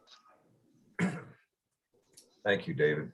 Having worked with Shanna Cooper over the last maybe, I don't know, 3 or 4 years, maybe a little longer, I've noticed how keen of a mind she has financially. And if she's been charged with the task to be able to put this project together, and I also trust her in her ability to recognize cost savings as being necessary, particularly with a 80 to 85% administrative payroll and ERE cost to the agency. So I'm sure with the opportunity to flesh this out and to really, with a deeper dive, as they say, she'll be able to come up with very good solutions or agendas to strategize how to get this done. And if not just directly around that. And I understand over time too that these inequities can just develop and you don't quite understand why there's different pay. I didn't quite also understand a bit about some people are coming around the system to increase their pay while others aren't. So that seems like that's a whole different issue that is more than just necessarily cost savings. But like I said, not to reiterate any more than's obviously been done here. I trust Shanna's abilities immensely. So, and it's been a pleasure. So I'm sure I have confidence that she'll be able to give us exactly what we're looking for.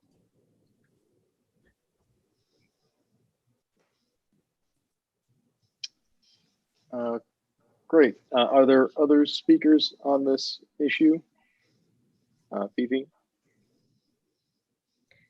I would just like to say, Mike, well said. I agree. Shayna's expertise are outstanding. And even just in the short time that I've been on the board, with my time as well prior to that, observing her work, she has been an outstanding benefit to this agency. She was an excellent hire, and I support her promotion as well. So if nothing else, kudos to Superintendent Reichman for that hire.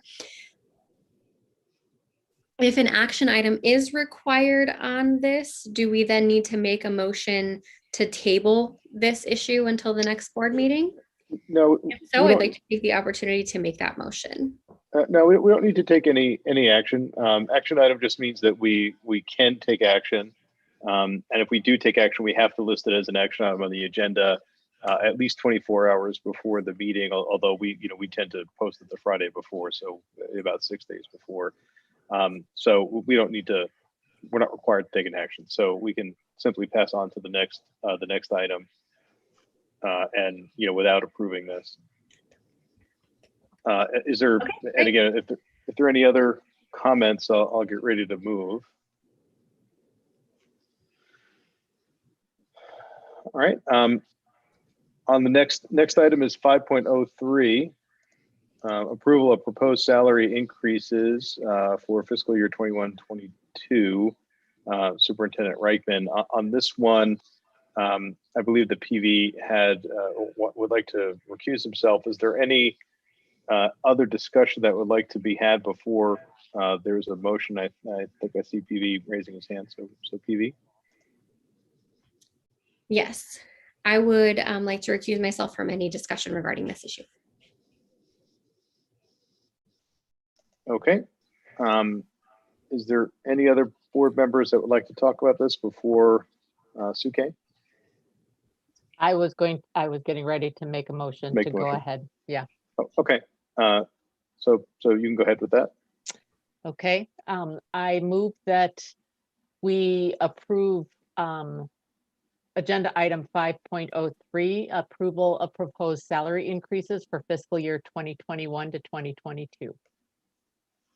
And do we have a second for that? Lynn? I'll second it. Okay, Lynn, second. All in favor? And any opposed? And we have one recusal. Okay, great. Thank you very much. We can go on now to 7.01 information discussion item, LEA update. Maria Murphy, Ms. Murphy. Good evening, Board President Nigro, Superintendent Reichman, Dr. Rex, members of the board. For the record, my name is Maria Murphy, Director of Policy and Government Relations. You all have been receiving, hopefully, the updates regarding House Bill 2863, otherwise known as the LEA bill. The latest information that I have is, as you all are probably aware, the prime sponsor, Representative Udall, refused to concur in the Senate amendments after it passed out of the House, and 6 members were named to the conference committee. However, as of this morning, and speaking to Representative Udall, she has changed her mind and decided to concur with the Senate amendments. And so we are expecting now that what will happen is that the bill will go to a final read over at the House of Representatives and then go over to the governor's desk, hopefully for signature. So at this time, I am getting in touch with leadership as well as House staff to hopefully get the bill calendared within the next week or two for a third week. So does anybody have any questions for me at this time? Maria, could you explain what the amendments were? Certainly. Yes, thank you, Board President Nigro, Board Member Davison. So essentially what the amendment did was it created what's called session law, which means that for the next school year, ASDB is being definitively determined to be the district of responsibility and the LEA for pupils who are being served in Phoenix and in Tucson, and specifically denoting that ASDB will be responsible for providing FAPE, the free and appropriate public education. So this is session language that is good for the year in order for us to continue those conversations with ADE and iron out any details so that we can go ahead and put all of those issues to rest, but the underlying bill remains the same. But this is basically making it very, very specific that we are the district of responsibility and that we are the ones who are responsible for providing FAPE when the local school districts refer a child or the IEP team refers a child to Phoenix or Tucson.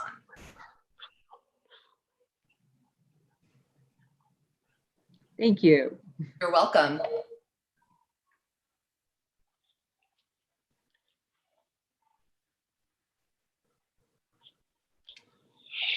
Hi, this is Linda. Hello, Maria. Hi, Linda. Question for you. Sure. What is the purpose for having the ADE involved with the board and whoever it is that you're coming together to discuss? Is this something that we will be being recognized as the LEA? But what is the other further discussions? What's the core content for these discussions? Is there any agenda for that? Do you have any information on that? Thank you. You're welcome, and it's a great question. So essentially, there are a lot of issues that would need to be ironed out. So specifically, we know that transportation and specifically who would be responsible for the transportation of some of these campus-based students. That's an outstanding issue. There's, but those are going to be discussed in what's called the interim. So after the legislature dies or adjourns for the year, we are going to be having those ongoing discussions to iron out issues such as transportation, accountability, things of that nature, so that we are all on the same page and very clear about who is responsible for what. And we view ADE as an integral partner in those conversations. So because they are the ones who are responsible for education statewide.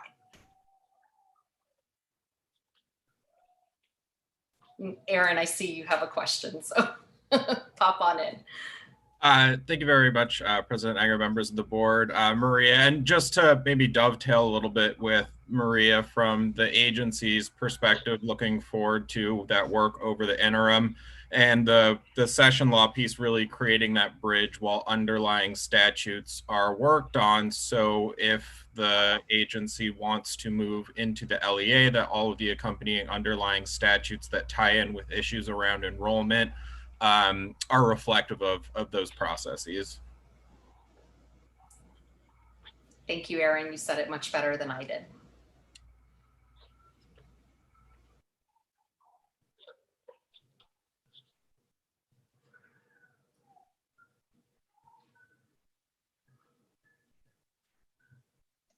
Are there any other questions for Ms. Murphy? I guess, can you explain the origin of that amendment? The amendment that this would only be session law? Yes. So Board President Nigro, it was that actually came out of discussions and stakeholder meetings, and it was felt that this would definitively say who is responsible for what for the time being, for the year, to sort of, as Aaron said, provide the bridge to get to those particular solutions, but a way of definitively stating ASDB is considered the LEA. ASDB is considered the district of responsibility. ASDB is responsible for FAPE, the free and appropriate public education. So this particular language arose out of a stakeholder meeting where the LEAs, the ADE, and ASDB all met to discuss some of these outstanding issues. And this was the language that everybody sort of agreed to, and so that we could move the legislation forward, but at the same time acknowledge that we still have issues that need to be worked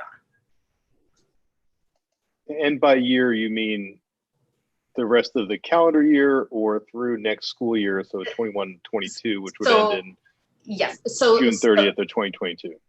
So the language says school year 2021. So that would go, so that envisions starting August of 2021 going through May of 2022, which dovetails nicely with the legislative session in winter, spring of 2022. So hopefully we will have everything ironed out well in advance and be prepared to hit the ground running with permanent solutions in school year 2022-2023.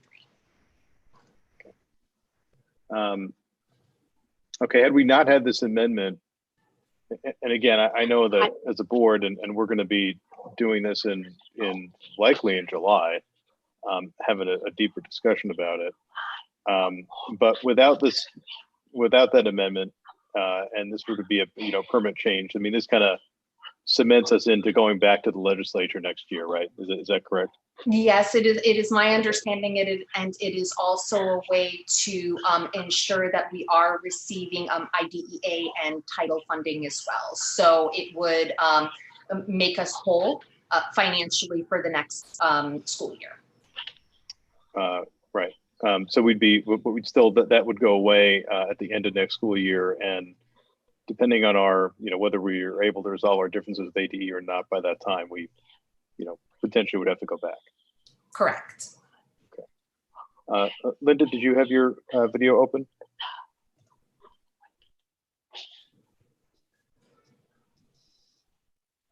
Thank you, President Nigro. I missed a comment or so of yours, but I did want to ask you, Maria Murphy, about the timeline, just so I can get a better idea here of what to expect. So the timeline, we're saying 2022, we're hoping to get this approval finalized by legislature. Is that correct? Yes. Okay, thank you. What's going to happen from here until then, from August 21 to the next school year? How will we have that particular funding to support Medicaid? That's something that's really important for our students. So what's going to happen until that final deadline? Thank you.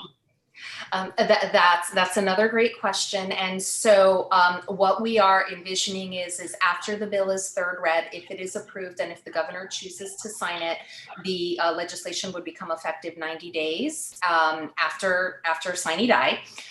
We are speculating that sine die, or the adjournment for the session, will be happening sometime probably within the next 2 to 3 weeks. In the meantime, we have a couple of different parallel tracks running. ASDB is going to be meeting with the Department of Education to set up these interim stakeholder meetings to discuss these ongoing issues. And we would envision starting that essentially once the legislature sine dies. On a parallel track, the ASDB board is going to be doing work study sessions to discuss the direction that the schools and that the agencies want to go into. So the ASDB board will be contributing feedback to ASDB and informing a lot of the discussions that we're going to be having with ADE and stakeholders throughout the summer and the fall. So the hope is that we would be able to get these permanent solutions sort of figured out by fall, winter, and have a bill ready to go in January 2022. Now, once the legislature approves the bill and the governor hopefully signs it into law, everything would become effective in terms of finances. It would be with the beginning of the new fiscal year, which would be July 1st of 2021. And we would have that funding in place for the 2021-2022 school year. And is that clear, or is that clear as mud? Because I know I threw a lot of numbers out there.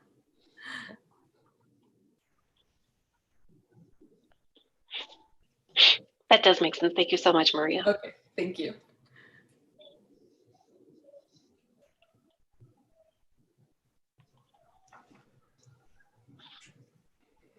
Okay. Are there any other questions regarding this status? Seeing none, thank you, Ms. Murphy, for your work on this. Thank you. And we can move to 7.02, information and possible action, resignation of Karen Grandin, ombudsperson. And so for the new board members, a little bit of background, we have an agency ombudsperson. We developed this policy several years ago. We thought there was we didn't have one. We thought there was a need for one. I still think there's a need for one. And so we developed this policy, and we hired an ombudsperson, and her name was Karen Grandin. She was our first ombudsperson. She has some other career changes in her life, so she is going to resign, or she has resigned, and that leaves us with an opening. So in terms of, kind of assessing state procurement rules and things like that, we think we've figured out where the path for procurement, but we need to identify potential candidates. So I'll let Superintendent Reichman add some additional information or speak to this as well. But part of this agenda item is to kind of poll the board, or at least get the board thinking of potential candidates that might be good for this position. And Superintendent Reichman, if you can add what you'd like. Sure, I would like to add to that. Board members, you selected Karen Grandin, and then we tried to figure out how to set up a contract with Karen Grandin. We learned very quickly that there are pretty strict procurement guidelines and rules that we are obligated to follow. So the way to get around procurement rules was to directly hire Karen as a part-time staff member. She did not report to me. She still reported to you, the board. So now Karen Grandin recently resigned. She has a new job in Washington, D.C. And now we need to reconsider how we want to set the ombudsperson within the agency. Do we want to, again, have the board members identify the ombudsperson they'd like to hire and then do a direct hire with that person? Or there are a couple of other options we can consider. One option is to open an opportunity for work and then publish a scope of work. And then we can receive bids from potential candidates. The board can review and select a candidate from those bids and create a contract for an individual as a contractor, not an employee. And the other option is to go through the Arizona procurement system. Procurement has several vendors who are already in the procurement system that provide ombuds type services. We could do some research into who those vendors are and then potentially propose to the board which of those vendors we would prefer. So we have 3 options currently in terms of looking for an individual to replace Karen Grandin.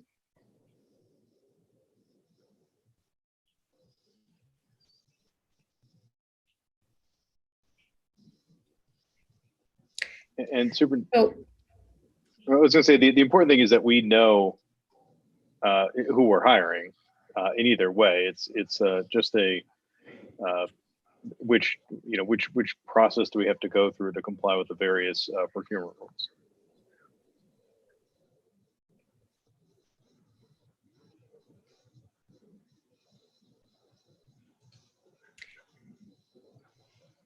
For the board, would you like to move forward with creating a scope of work?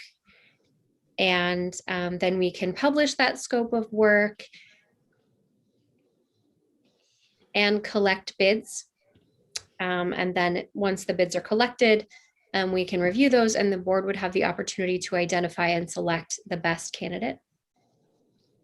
That would be a process that may take 3 to 6 months to complete. And that it would be that long until we are able to contract the next ombudsperson.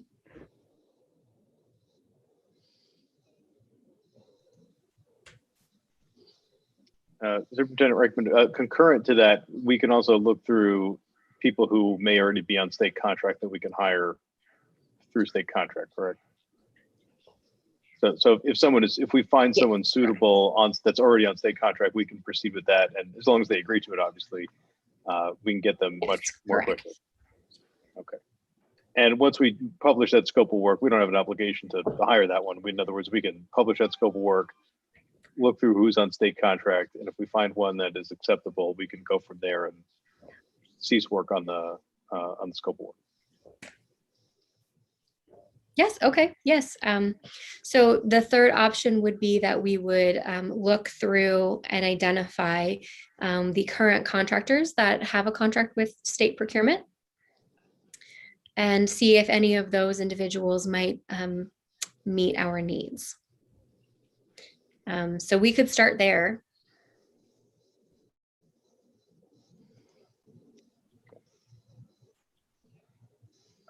I think that, I think it sounds reasonable to look who's already on state contract to see if they're suitable. They might not be. But concurrently, just because of the amount of time that this would take to work on that scope of work, which I think we have some of that documentation done. It's a question of formatting it into the right format. Are there any board members that would like to speak on this?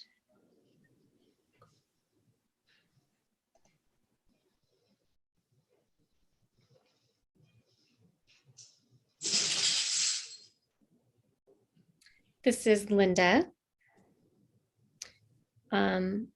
Superintendent, or excuse me, President Nigro. I've got a few thoughts here, and I do think my feeling is to go ahead and start with option 3 to see what's already available.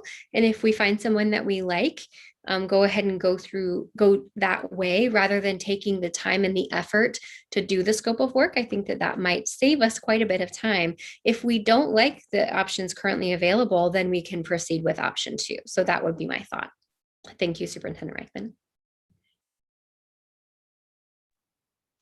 This is Sukay. I also think we should look to see who is already on contract. My one caution with that is I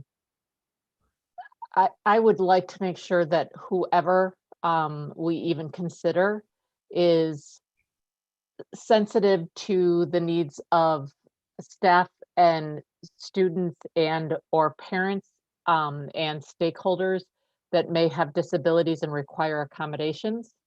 I think we need to be cautious in the sense that some of the folks on contract may not have had that experience before. And I would like to make sure that anyone we do pick have some of that background or at least that sensitivity. Yeah, it's okay. That's a great point. And I know we were, especially careful with, with Karen I Grant. would agree with that as well. I'm just saying. Yeah, no, that's certainly something. And that's why, I agree that we want to look at state contracts first, but, we may or may not find that specialized experience that already on state contract.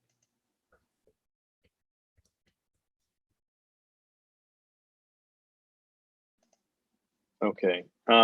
So this is a possible action item. I suppose we could make a motion to direct the superintendent to review Bud's people who are on state contract for their suitability and concurrently produce a scope of work that would be suitable for publication.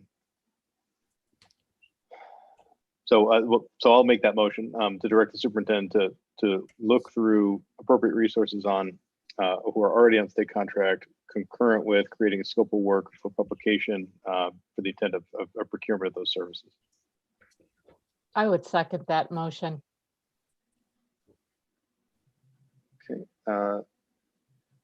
There's no discussion on that. All in favor of that course, of that motion? Okay. Any opposed?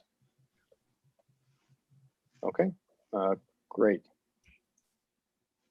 All right. So next item, 7.03, discussion and possible action on replacement of finance committee vacancy. As you all know, Mike Manley was on our finance committee with Mike Gordon. He did an excellent job. Again, had that background as a SPED director and principal, really understood school finance, but he's not on the board anymore. So we will need someone to join Mike Gordon on that committee.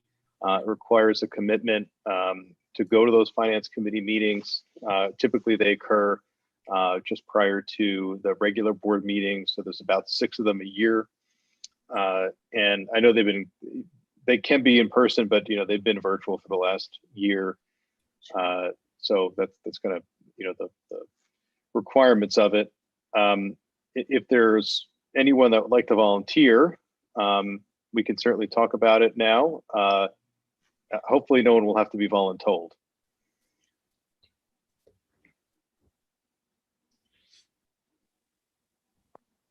Suke? This is UK. I am interested in serving on this committee. I do want to say this is not my strongest suit, but it is one that I'm extremely interested in learning more about. I'll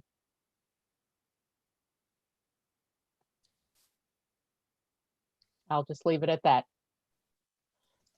Okay, PV. Thank you. And I am also interested. I used to have good math skills, but now I'm not so sure. It's been a while. So we would have to test those waters again.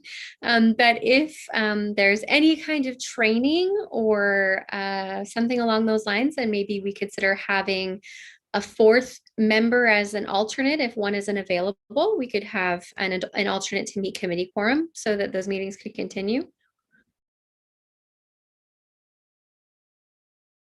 All right, we have 2 now. There's just 2. And I think we could have 3. I don't think there's a reason why we couldn't have 3. We could. Yeah. Mr. Wonders? And President Negro, members of the board, I would also be happy to continue on in Mike's role, although certainly appreciate any other board members that would want to do so.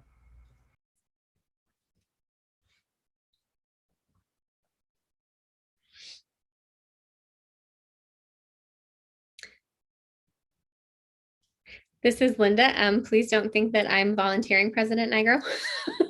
I don't want to be on that committee, but math is my absolute worst subject, so that is not my bag. But I did want to ask Superintendent Reichman if you would be comfortable, if you're comfortable with having just 2 members of that committee. Do we need to have 3? I don't really know how those committees are structured. So Are you content with 2 members, or would it be nice to have potentially a deaf board member on the board as well, or on that committee as well? Have the opportunity to participate, give some feedback, and learn that process, and perhaps contribute to the finance committee. Just a couple of thoughts from my end. Thank you.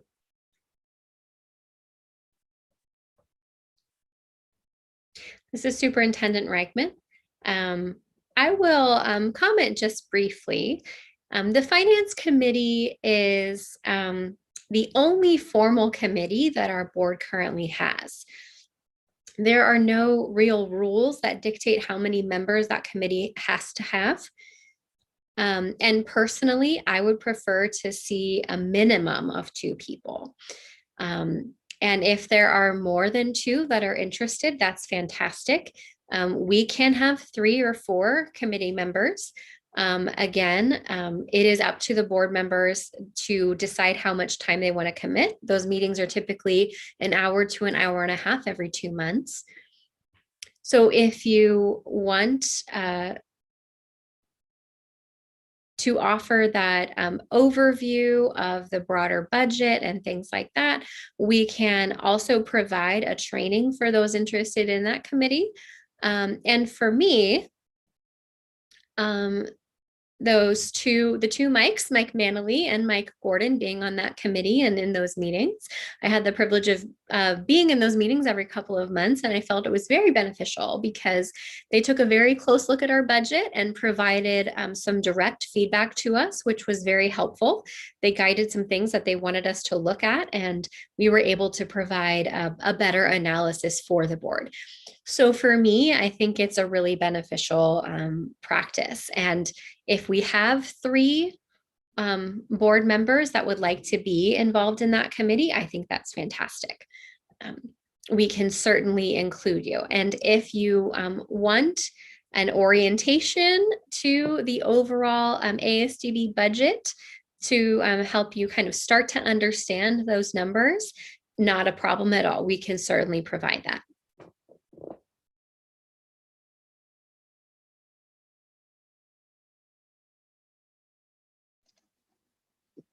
Yeah, in terms of that, I'm not opposed to having, more than 2 board members. The board, we're all different. We all bring different things kind of to the table. Part of that is by design, and the statutes and why we have the makeup that we do. And part of the reason that we have committees like the Finance Committee is so that we can, use that specialized knowledge and the board can kind of delegate some of those tasks to those committees, and then have them come back and report, through Shana's report every meeting, to see some of that information. And we know that you guys have taken a closer look at it. And we see all the reports too. We see Shana's report. We can ask questions, but that's that helps the board understand these issues. So certainly, I'm not opposed to that. The actual determinations is just by the president's designation. So, we don't need to have a vote on that or not. So I know that we have several members who expressed interest. So far we have Aaron, Suke, NPV. That would give us 4 members. And I'm not opposed to that. I just ask that if you're on it, that you make the commitment to it, to attend the meetings, and to take a look at that, work with Ms. Cooper. If you all knows how to use Excel, all the math can be done on Excel, so that works out well. So as long as we're up for the commitment, which is really the only thing that I ask, then Suke, do you still like to join the Finance Committee?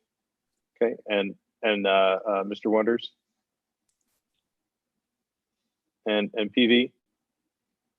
Yes. Okay, well, it looks like we have 4 members. It's not just going to be Mike alone. next Finance Committee meeting.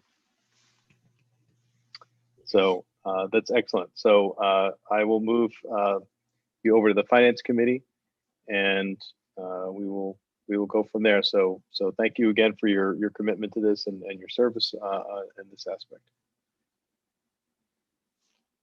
Okay, the next item is 7.04, discussion and possible action approval of the strategic plan. And here, you know, and again, I know it says Superintendent Reichman, and I will hand it to Superintendent Reichman in a moment. But in board docs, we have the strategic plan, which we've all seen and we've worked on for a number of months. We've seen, which has only been made available to the board members, the input, the stakeholder input that's been gathered by the agency since we last met 5 or 6 weeks ago. And there was some additional material there that we were able to review. So we have had access to all of this. Superintendent, if you can speak now as well. Yes, you may have all remembered at the work study session, you had requested for us to collect additional information and reach out to various stakeholders and collect some information from them. Well, we have done that since our last work study session.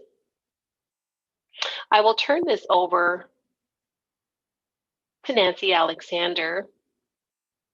She will provide you all with a summary of the feedback that we received from our stakeholders. Nancy?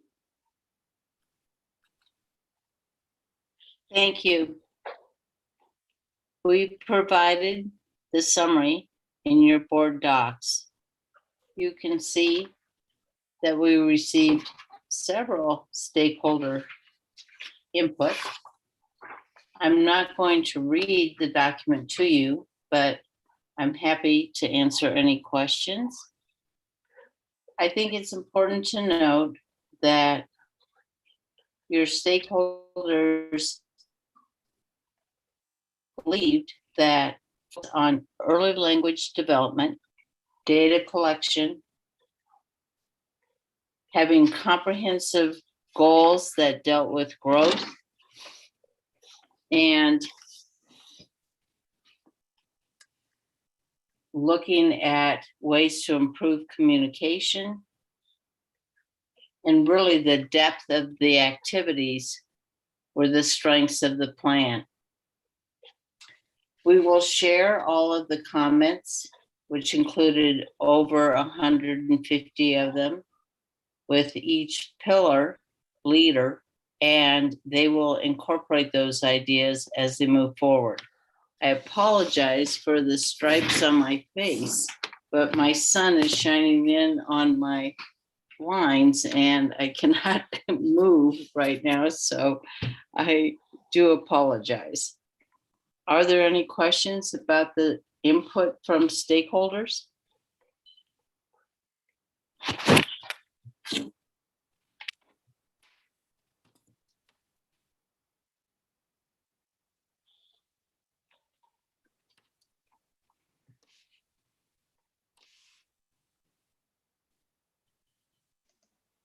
President Nigro, do you have any questions? I don't have any questions. No, I'm just waiting to see if anyone else does.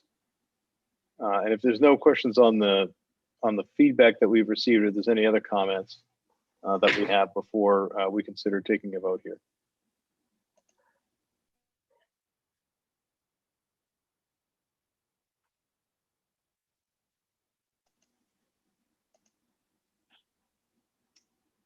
Well, I don't see any.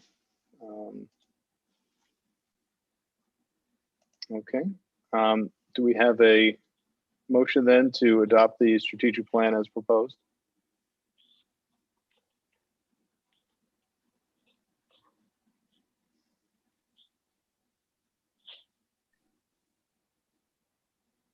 No. Well, then I'll move that we adopt the strategic plan as proposed. This is UK. I will second that. Okay. All in favor? 1, 2, 5, 6. Okay. Any opposed?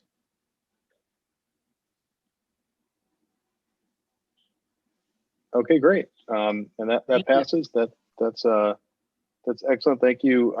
You really for everyone for their hard work over the last several months on this. I think this is when the real work begins. Now that we have this and we have a good vision of where we're going. Now is the real work. That was the start of the real work. So again, thanks to all those involved with this, and we're going to begin implementation right away. Thank you, President Negro.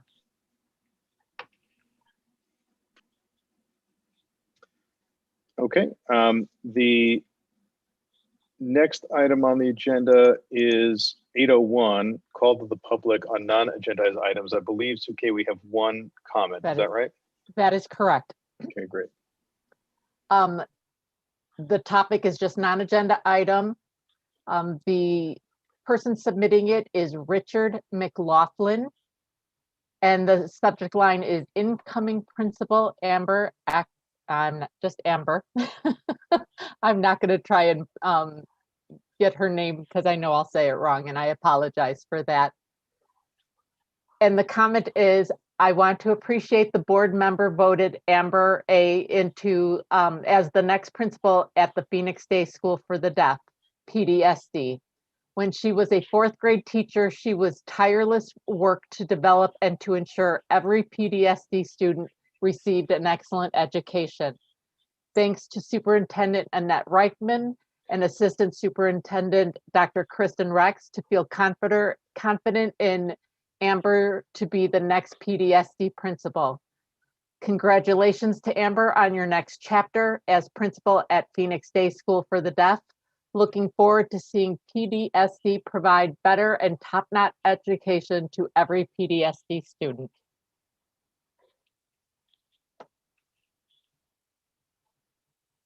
Okay, great. Thank you, Suke. Next is item 8.02, discussion of possible action item, agenda items for the next regular board meeting scheduled for July 22nd, 2021, in person in Sedona, and the possibility of a future work session. And here there's kind of a few items to talk about here. One of them is just the agenda items that anyone would like to talk about. So I guess why don't we talk about that first? Is there any particular item that board members want to see on the agenda for the July 22nd meeting?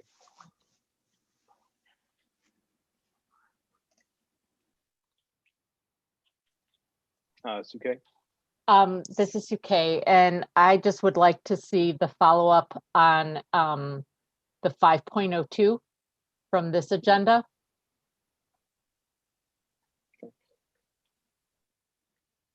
All right, we can note that, and then if you can make sure we note that in our notes.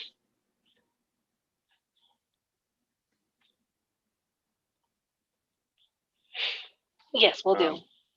Okay. In terms of the possibility for the future work session, or maybe for the next meeting, and I want to open it for discussion here.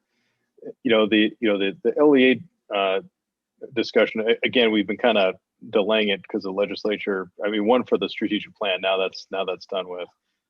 Two, the legislature has been doing what it's been doing the last few months, which was a bit unexpected.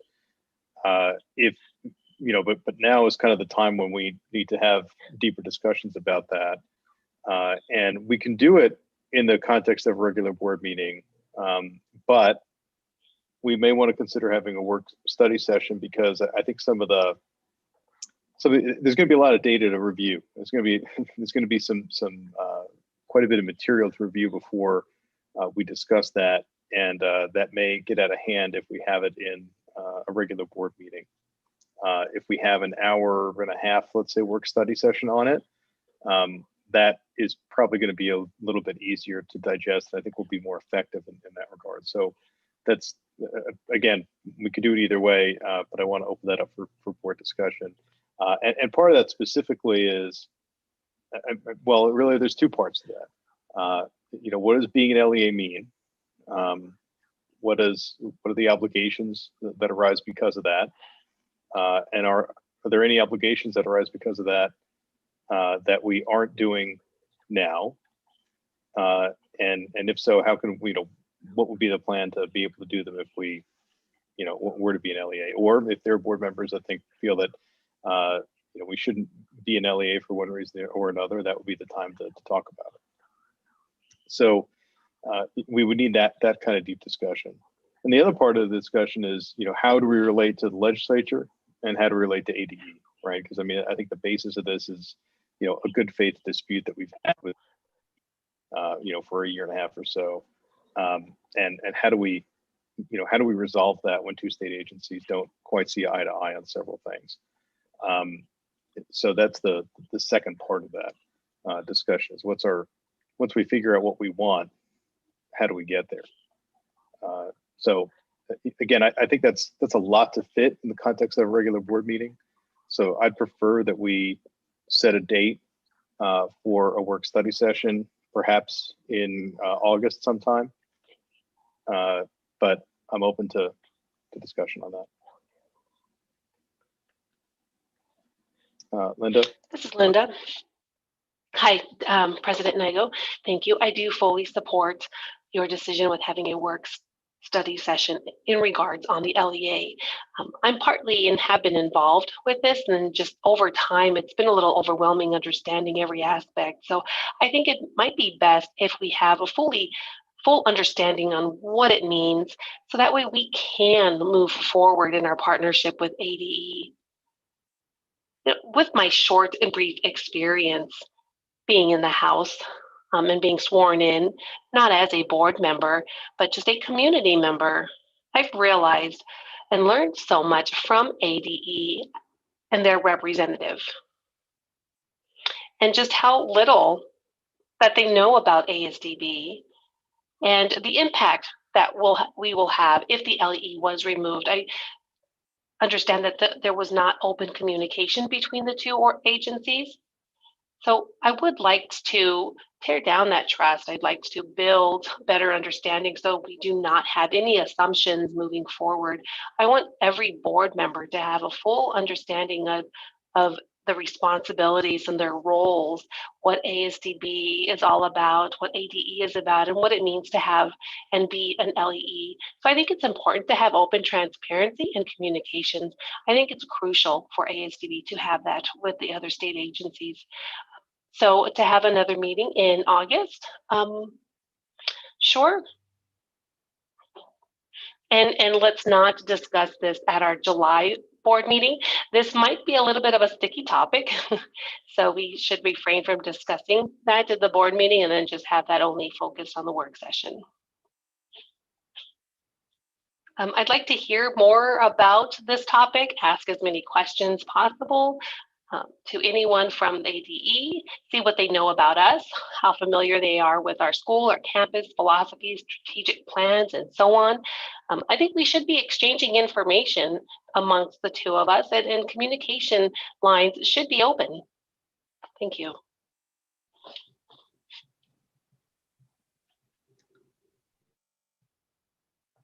I agree. I think we need a work session. I would hope that we could invite some people in from AD.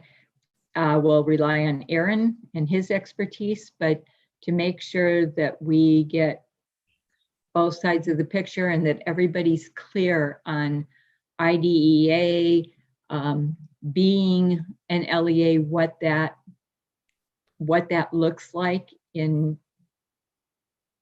its raw look, but I think we need to get a clearer picture of it's not just funding, there's so much involved in being an LEA. So we need to have some expertise there to be able to educate the board.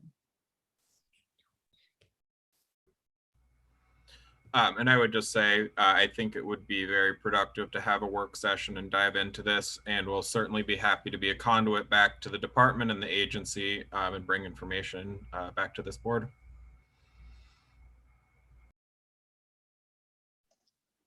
Yeah, I agree. Or okay, Linda. Yes, thank you, President Nigro. Erin, I appreciate your willingness to openly communicate with us and be a liaison between us and ADE. I think that we have gotten some information from ADE, but we haven't had a great opportunity to educate them and to communicate our information to them.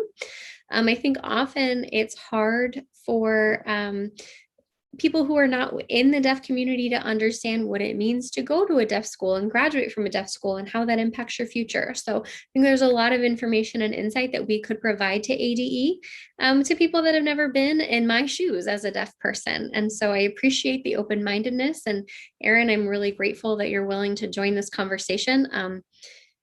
And again, I think we need to work in alignment with our general education partners, not separate from each other. And so I think we do want to understand ADE's perspective. And at the same time, we want ADE to understand ours. And we do want that transparency and we want that balance. We want our deaf kiddos and our hearing kiddos to have an equitable opportunity for education. So thank you, Erin, for your willingness to participate in that.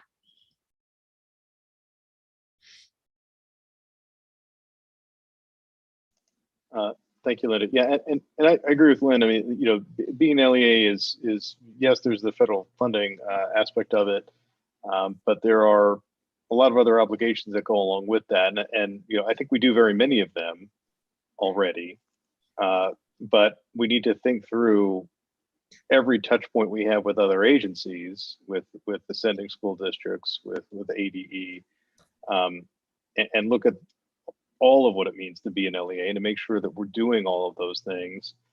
And if there are areas where we're not, you know, we need to work on that. You know, and again, there may be, you know, board members that think we should agree with ADE's position that the agency is not an LEA. You know, we're certainly open to hearing that if that is a sentiment of one or more board members.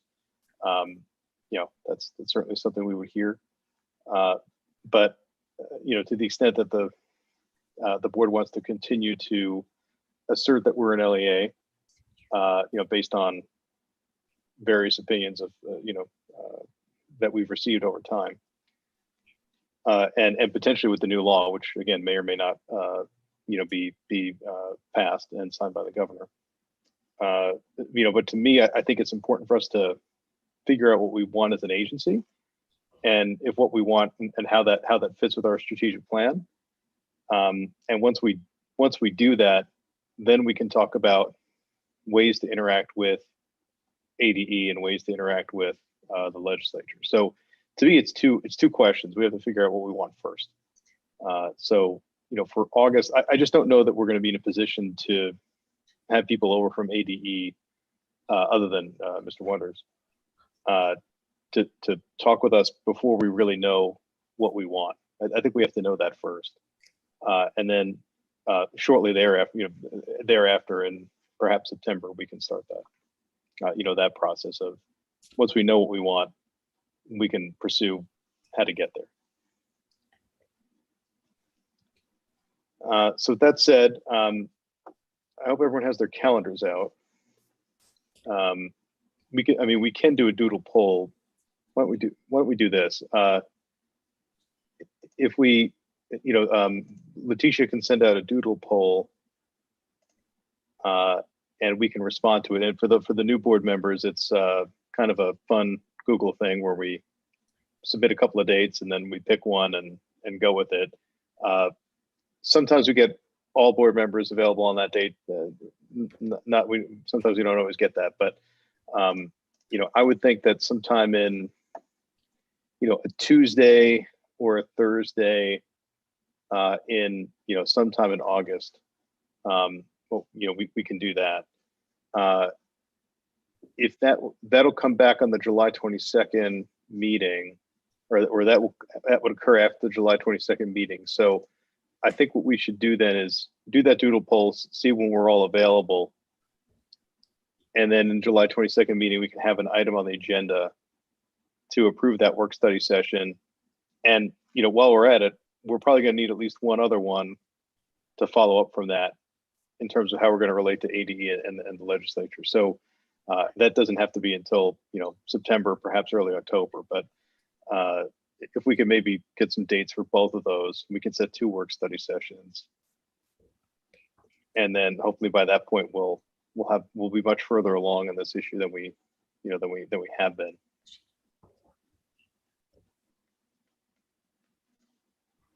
And I don't think we need a vote to do that, but if there's any objection to that, let me know.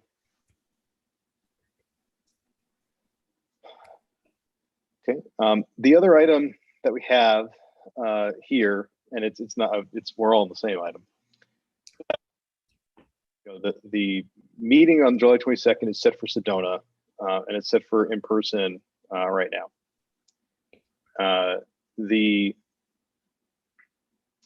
And the board, and again, the board has several new members now than it did in December when we passed all these dates and set the meeting locations and things like that.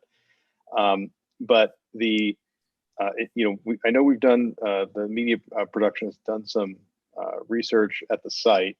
I think the first site that we looked at didn't have appropriate bandwidth, but Superintendent Reichman, I believe that we've identified a place in Sedona that has appropriate bandwidth and has an appropriate space. Is that correct?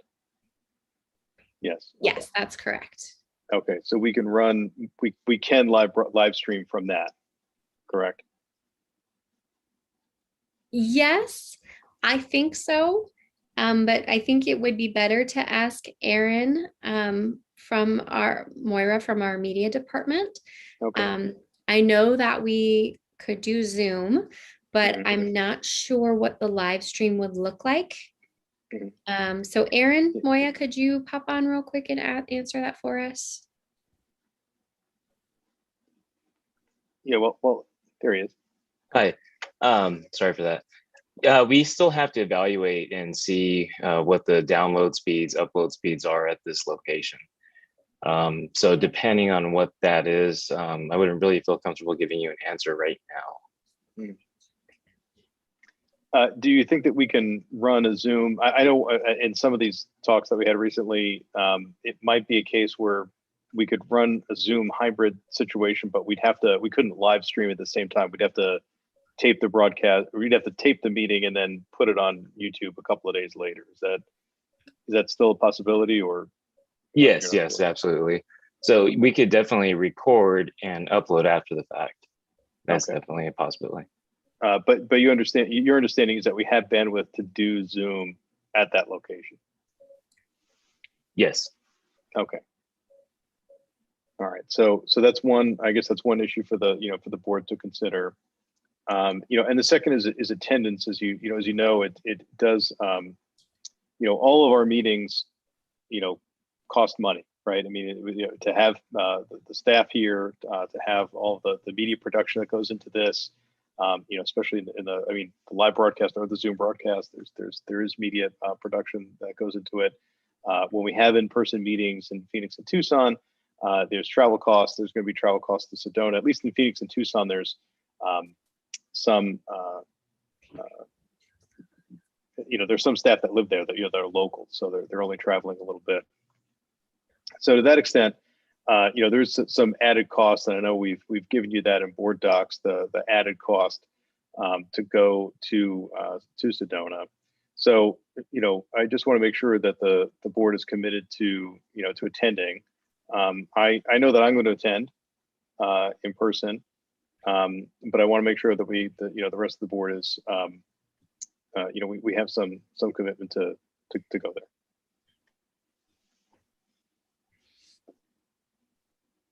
This is Linda, and I do want to apologize, President Nigro and Superintendent Reichman. I would not be able to make it on July 22nd. I would love to go to Sedona, but unfortunately I have a conflict. I've got some family things going on that day. So family trumps the board, unfortunately. So I apologize for that.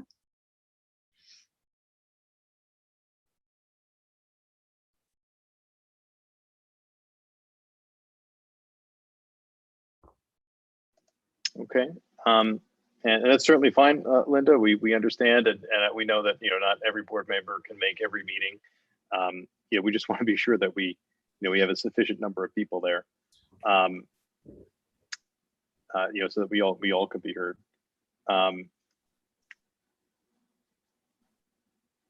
Okay.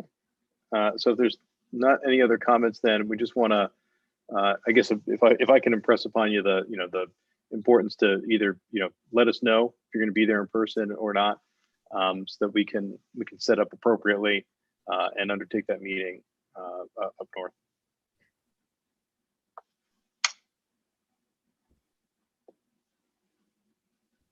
PV.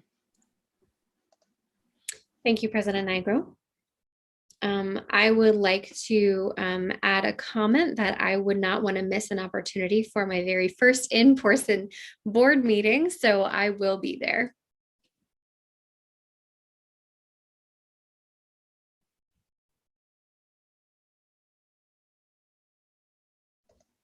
That's great, Mr. Wonders.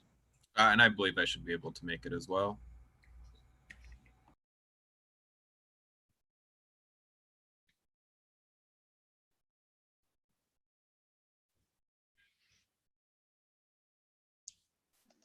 Okay.